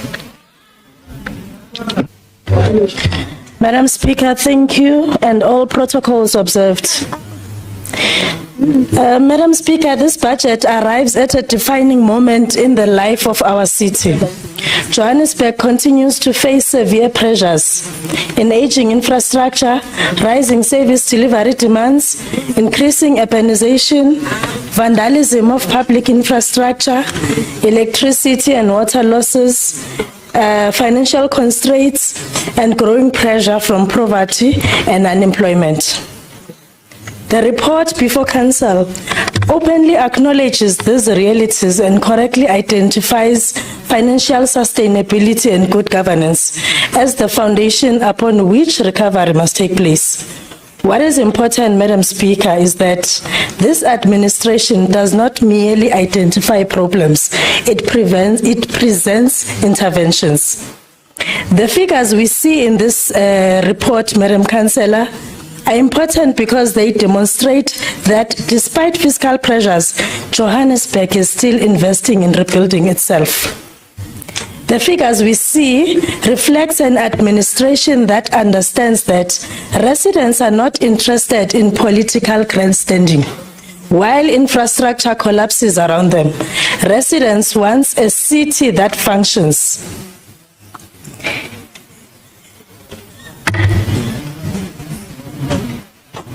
Madam Speaker, what distinguishes responsible leadership is the willingness to confront these realities with deliberate interventions.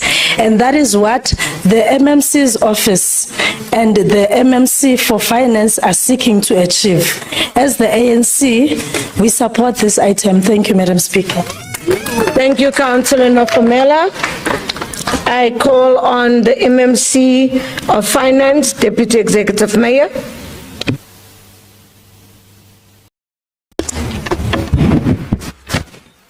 Thank you very much, Madam Speaker. Executive Mayor, fellow councillors and MMCs. Madam Speaker, we will bring the framework back to Council before the end of June, and we did consult with the National Treasury and they are okay with that. Madam Speaker, our budget is a pro-poor budget. It's a developmental, transformative and reform-orientated budget which seeks to deal with the urgent needs of our residents. Madam Speaker, this is a service delivery orientated budget for the people of Johannesburg to help us confront historical infrastructure backlog, aging infrastructure and water and electricity losses. So voting for this budget, Madam Speaker, is voting for progress. We are going to fix our local government. We are going to fix our Johannesburg with this budget. If you believe in Johannesburg, vote for this budget.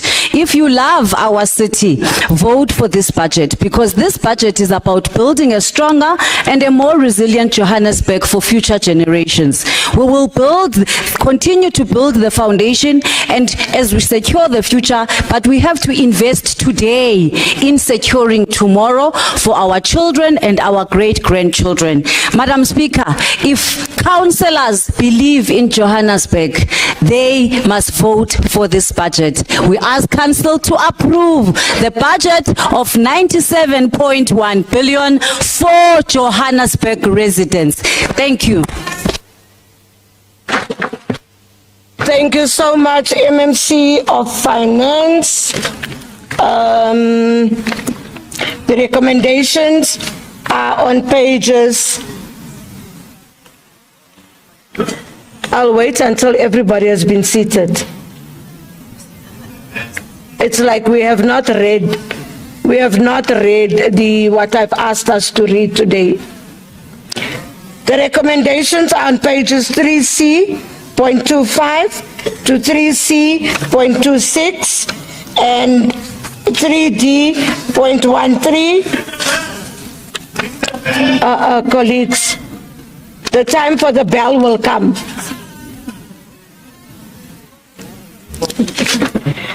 Oh, ladies councillors.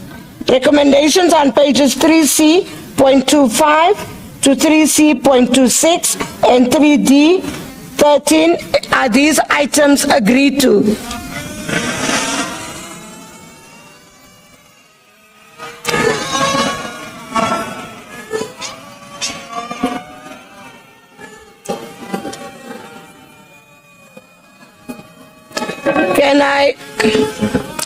Can I now ask for the bell to be rung?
France.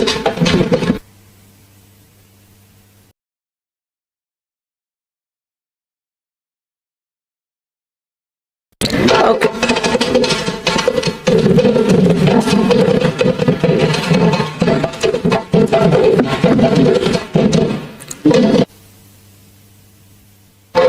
Thank you for the bell.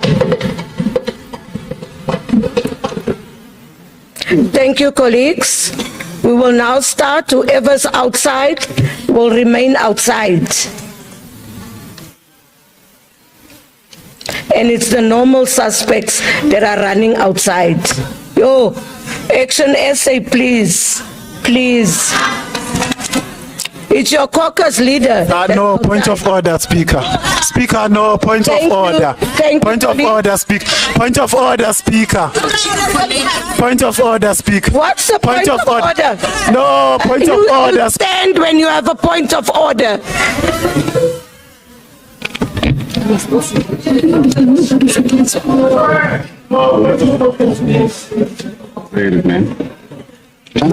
Executive Mayor.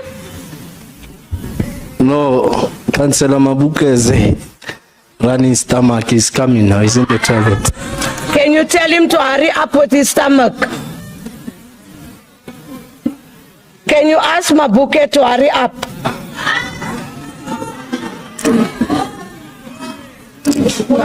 I allowed Councillor Nkonyeni to come in and he was outside after the bell was rung.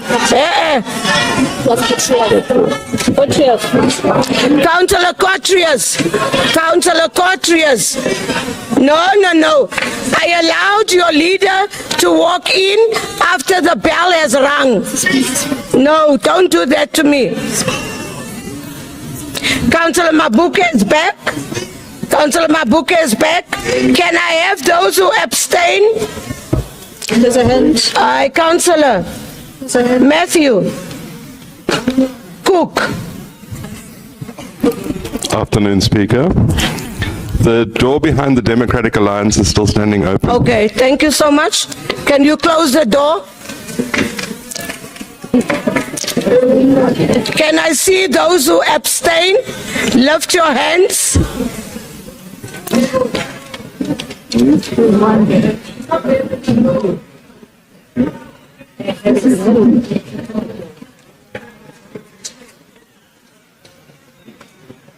And Councillor Marcel is laughing about it. Get you. Can I go to the nose?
You may lower your hands. Those who say yes, can I see your hands?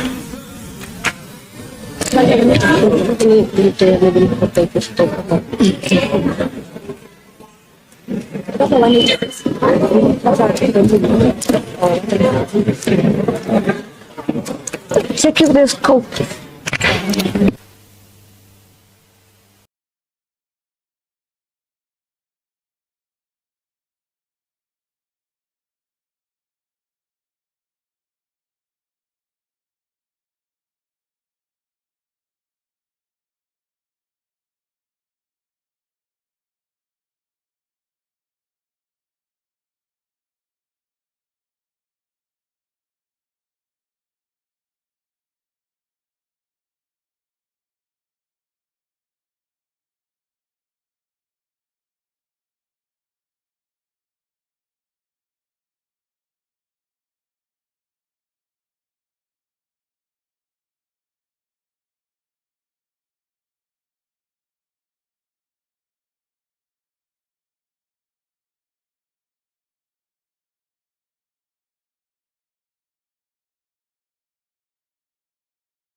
You may drop your hands.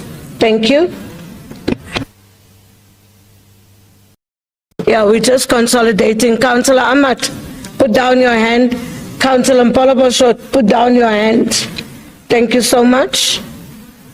Executive Mayor.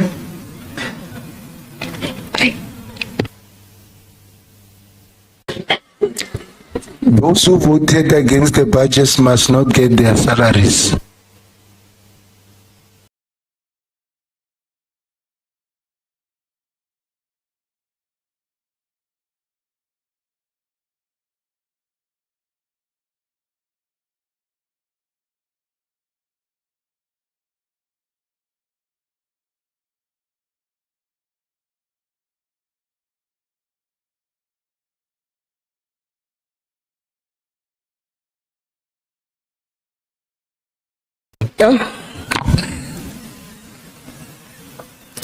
Those who abstain, it's 1. Those who said no, it's 92.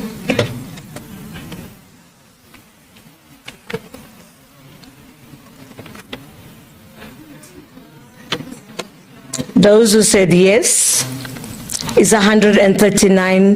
The item is carried.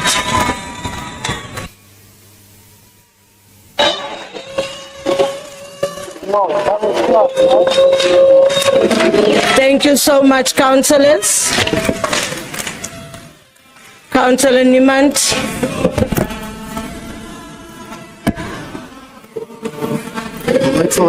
Wacht net so bietjie.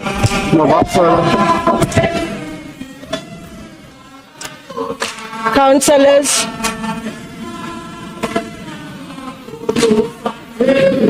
Councillors.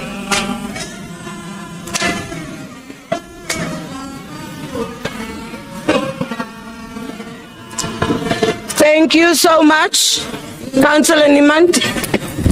Yes, thank you, Madam Speaker. In terms of Rule 84 of the Standing Rules of Council, please record the Democratic Alliance opposition to this unfunded budget, and we reserve our rights. Thank you very much.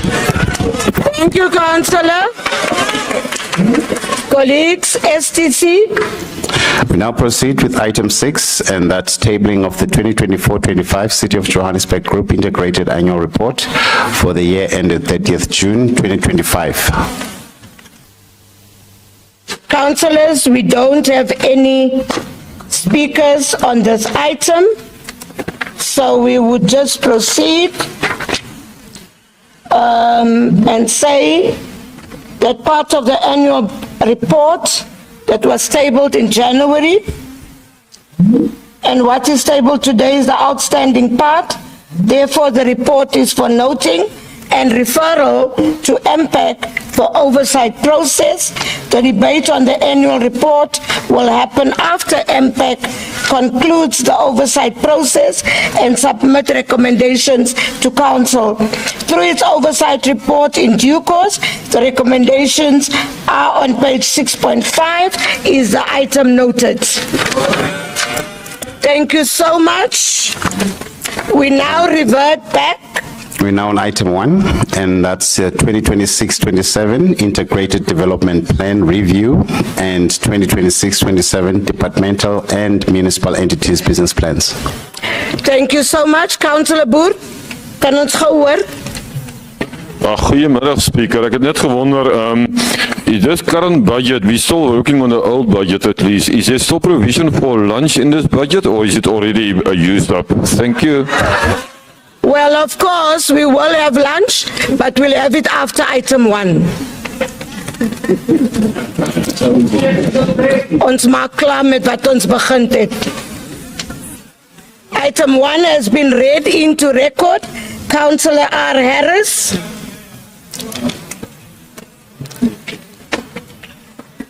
Your time has started, Councillor Harris. Thank you, Madam Speaker. I rise to speak to item 1, the IDP and business plans. The IDP is presented in line with the requirements of section 23. Councillors on my, sorry, Councillor Harris. Councillors on my right, those that are moving out, please move out silently. Councillor Harris, you can carry on. Please start the clock again, Madam Speaker. I have Sections 23(1), 26 and 34 of the Municipal Systems Act. A good plan will outline the current realities and give an analysis of challenges like housing, infrastructure deficits, poverty levels, and other socio-economic issues faced by the city. It should capture the strategic vision as well as detailed project proposals and budgets. Lastly, there should be KPIs to track and monitor implementation. These items tick all these boxes. The honesty in acknowledging the catalogue of infrastructure failure, fiscal challenges, erratic electricity and water supply, high crime levels, lawlessness and deepening socio-economic inequality must be commended. However, This degradation did not happen overnight or in a vacuum. Human settlements particularly is a Pandora box of despair, pain, and the inability to cater to the needs of those trapped for years in a nebulous waiting list for housing and an opportunity to be housed in retirement villages. There are over 30,000 people employed by the city with a wage bill closer to 22 billion than the reported 20 billion, who pitch up to work but are seemingly impotent to stop the decay. I generalize, of course, because there are pockets of excellence within the city. The key interventions to remedy the situation are acknowledged. There is an elephant in the room when we talk of the public commenting process. The IDP is compiled by officials. Councillors are invited to the IDP meetings and they, together with communities, present their wish lists. We acknowledge that the city cannot cater to all the people all the time. The injustice, though, is amplified when some people are catered to all the time. When these items are approved and the wishes of certain communities are not reflected, the council is going to bear the brunt of community dissatisfaction. I could use the stolen swimming pool in El Dorado Park as an example. However, I want to cite the stolen Union Stadium as a prime example. No budget is allocated to rebuilding what could be a powerful catalyst for change within Region B. The reason why no budget is allocated, someone wrote, is because the community vandalizes facilities. Collective punishment is meted out to communities and the youth specifically because the city has no plan to protect community-based assets and we are weak at engaging stakeholders to optimally use and care for these facilities. This example is indicative of the way the city is allocating resources following a path of least resistance. The business plans are not really an indication of creativity and innovation within the different entities and departments. In reality, they are straitjackets and invisible boundaries, ensuring the least is being done. The ACDP encourages the residents of the city to register to vote on the 20th and 21st of June.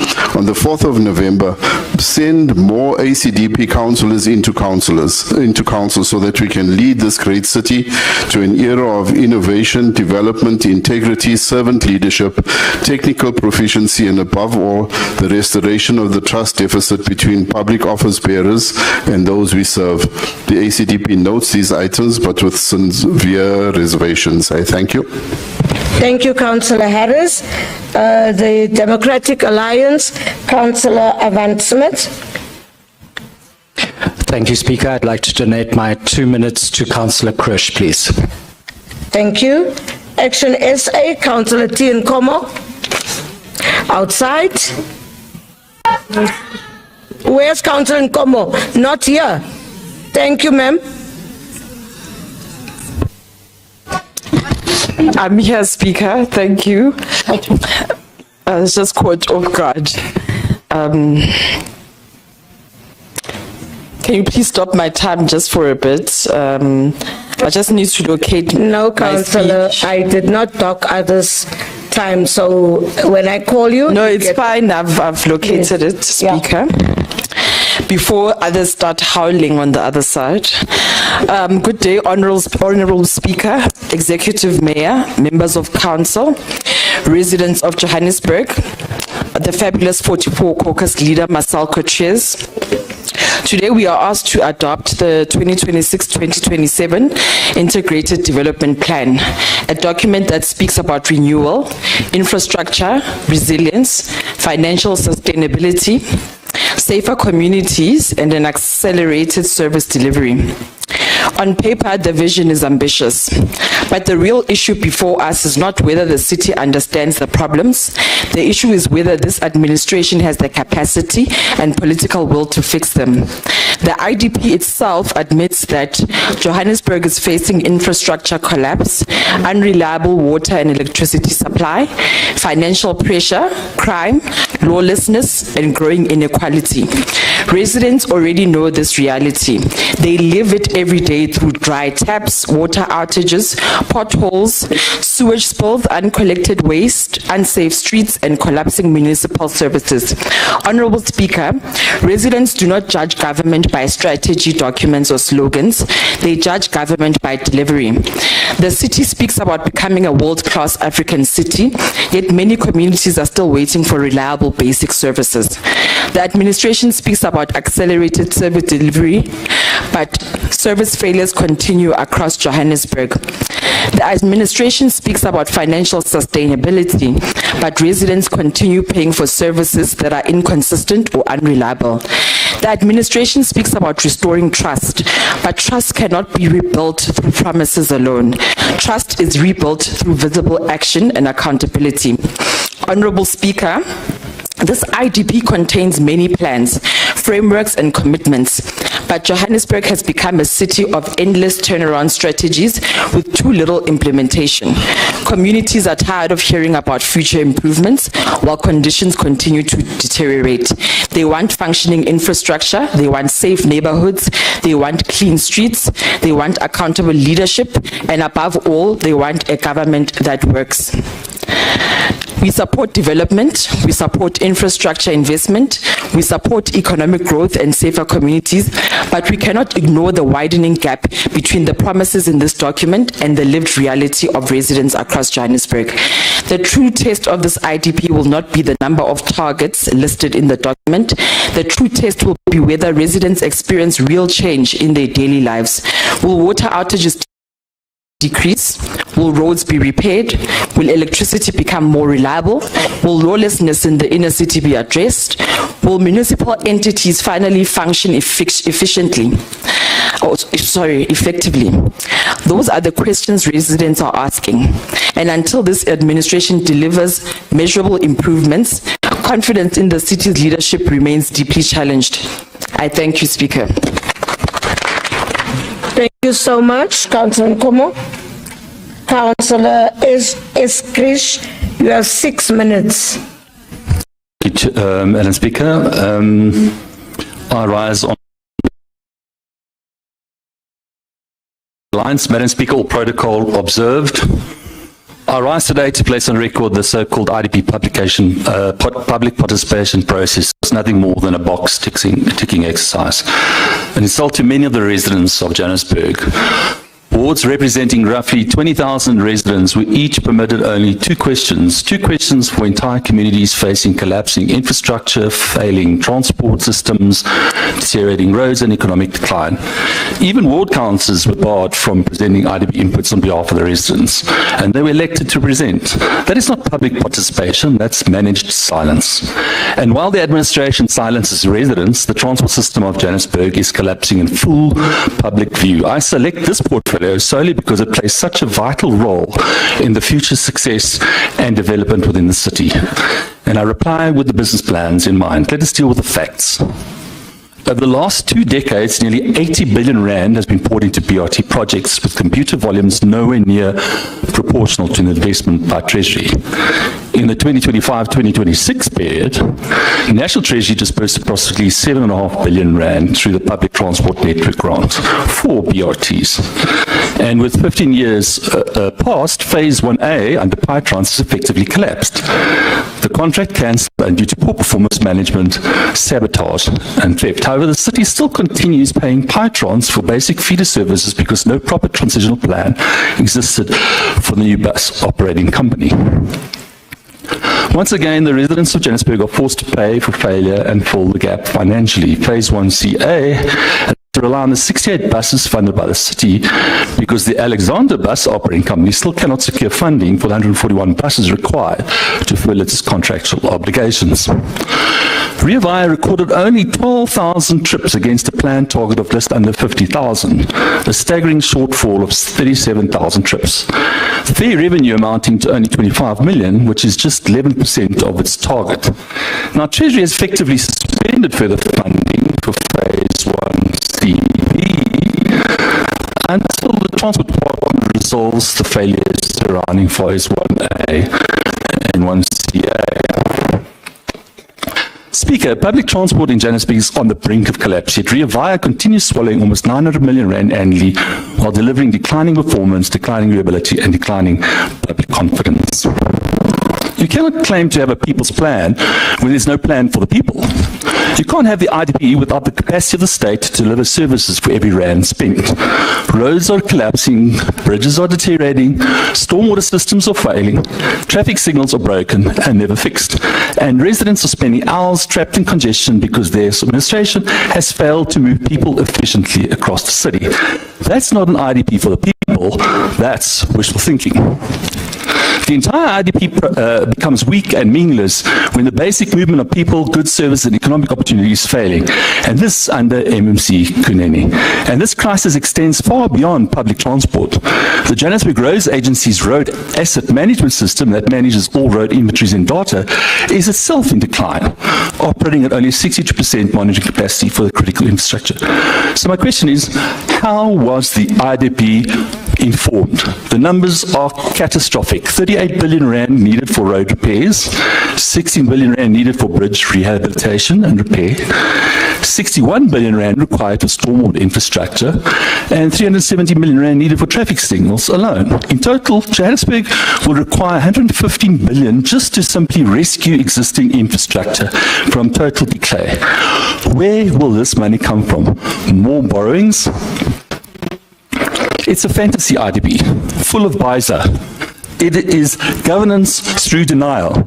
And after 5 years, the MC Kunene has demonstrated neither urgency nor innovation nor leadership within this portfolio. Where is he today? I don't think he's attended one full Section 79 Transport Committee meeting. He's been absent from 12. And in fact, we have had 2 committee meetings cancelled due to non-submission of reports by JRA. And we now have an ADP that covers transport. And how was this informed? Now compare this failure to the cities that work. Cape Town's My City system is widely recognized as the most successful BRT system in the country because it delivers operational resilience, ridership, and integration. Ridership grew by 68% from 2021 to 2026, facilitating approximately 23 million passenger trips annually. That smacks from the 12,000 that Rea Vaya did, 12,000 versus 23 million that this city performed with Rea Vaya. Then we look at Go George system, which received a 91% overall rating and a 97% reliability. That is well above the 53% from Rea Vaya. 50 seconds left. Why are Cape Town and George retaining strategic confidence? Because they are run by the Democratic Alliance. And IDP means nothing without political will. The people of Johannesburg are tired of excuses. We have the ideas, we have the competence, we have the integrity. And under the seasoned leadership of the incoming Executive Mayor, Helen Ziller, in November, Johannesburg can become a functioning city again. Thank you. Thank you, Councillor. Councillor N. Khatebe, EFF, they are not here. Okay. Councillor T. Myers. Good afternoon, Madam Speaker, Executive Mayor, the Deputy Executive Mayor, and our caucus leader, Councillor Belinda Kaiser Ichazanjoko. Madam Speaker, as I listen attentively to the presentation of the 2026-2027 budget speech, we were informed in this council yesterday that 99.3% of residents have access to water, 96% access to sanitation, 92% access to electricity, and 87% access to refuse collection. It is called the People's Plan. But if one analyzes it in greater detail, the attached IDP annexures, it makes mentions that citizen satisfaction with water and electricity services is declining, and it's declining fast. Yet the people speak. I doubt the businesses and residents of Selby would agree with the statistics, for they will now go almost 1 full year without water and sanitation. And if we consider the current financial year, between December and January alone, there has been over 22 consecutive water outages across the city, largely on the back of pipe bursts and low reservoirs. The problem is not new, for even in this document, the city has underinvested in the coalface of service infrastructure, such as City Power, Pick It Up, and Johannesburg Water. City Power and Johannesburg Water's combined infrastructure backlog, as listed in this document, sits at over 44 billion and 26 billion rand, respectively, as stated. In this very same RDP document, the city admits it has been reactive rather than responsive, and proposes move towards preventative maintenance, proper lifestyle management, asset management, evidence-based infrastructure planning, for the challenges include governance and accountability failures, political interference, corruption, leadership failure, and poor coordination across the entities.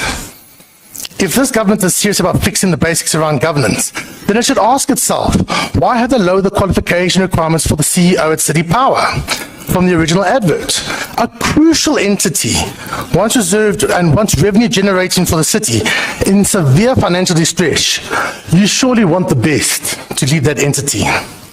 Your metro trading reforms propose financial sustainability, accountability, and infrastructure renewal. City Power is already drawing on revenue from other sources and the general revenue in the city. And get this, in 2025-2026 financial year, City Power had to deal with over 1 million outages. 1 million outages. Imagine the revenue losses to this entity and having a growing overdraft of billions of rands. The RDP lists further energy mix. Great stuff. However, the city has undertaken to punish private solar users who are on prepaid meters, forcing them to convert back to conventional power and reducing their disposable income further. Why not engage with them and buy some of their solar back, much cheaper than Eskom? Why? City Power and Joburg Water have become shadows of themselves, where water runs down most streets, then coming out of the taps, where City Power is forcing businesses to reconsider whether they want to stay in Johannesburg or shut down, and in shutting down, leaving people unemployed. These service delivery failures, Speaker, are felt by everyone. From Orange Farm, Soweto, to Sandton, to Melville, to Coronationville, to Eldorado Park, to Claremont, the whole city. It doesn't matter. Residents across the city are experiencing power outages. They are experiencing water outages. Speaker, the IDP does not speak to Johannesburg Water's turnaround plan in great detail, which is underfunded and will continue to be underfunded in the medium term with an allocation of 6.4 billion over 3 years. Joburg Water needs a minimum of 3.5 billion each financial year just to start catching up. This means that the Johannesburg of tomorrow will not serve the future generations, and the backlogs will continue to grow and outpace infrastructure investment, leaving future generations with one of the most vital resources, which is water. Speaker, while some of these plans and proposals seek to improve infrastructure, great. The city should focus on getting basics right, such as governance and leadership. When this filters down to the entities, the rest usually follows. Speaker, investment infrastructure is critical to any major city in South Africa. It's no surprise that the city of Cape Town has invested in a planned budget of 40 billion rand over the 3 capex investment years, more than Johannesburg, Tshwane, and Ekurhuleni combined. The Johannesburg underinvestment is self-made because the real calamity started not in 2021, but back in 2000, 2006, and 2011. For that, all those who would follow would inherit this. Speaker, in concluding, the city must get governance right because the ID document.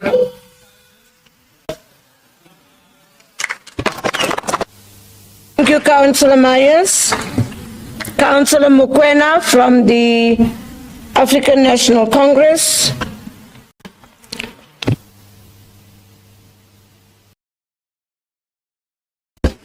Thanks, Speaker, and greetings to you. Greeting to the Executive Mayor, Deputy Mayor, MMCs, Chief Whip of Council, Chair of Chairs, fellow councillors, members in the gallery, and community of Johannesburg at large. Speaker, I rise to speak on item 1, 2026-2027 IDP. It's not just a review, it's a planning instrument, but a recovery blueprint to set a clear pathway forward. At the core of the plan, the bold revitalization of the inner city with the focus of restoring infrastructure, redeveloping hijacked buildings, repositioning the precinct like Hillbrow, Jeepistown, Braamfontein as economic hubs.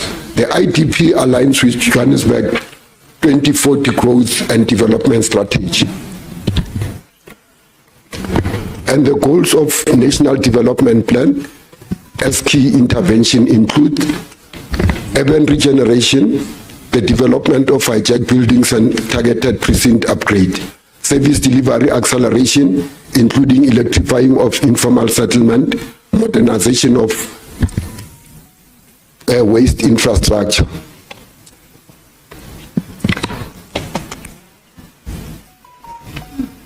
Financial sustainability, support by improved revenue collection, cost control, private and public and private partnership, inclusive growth economy, focusing on township economy, innovation hubs, and youth entrepreneurship, public safety and law enforcement, including smart civilian system, expanded by law enforcement, strategic partnership, including community business and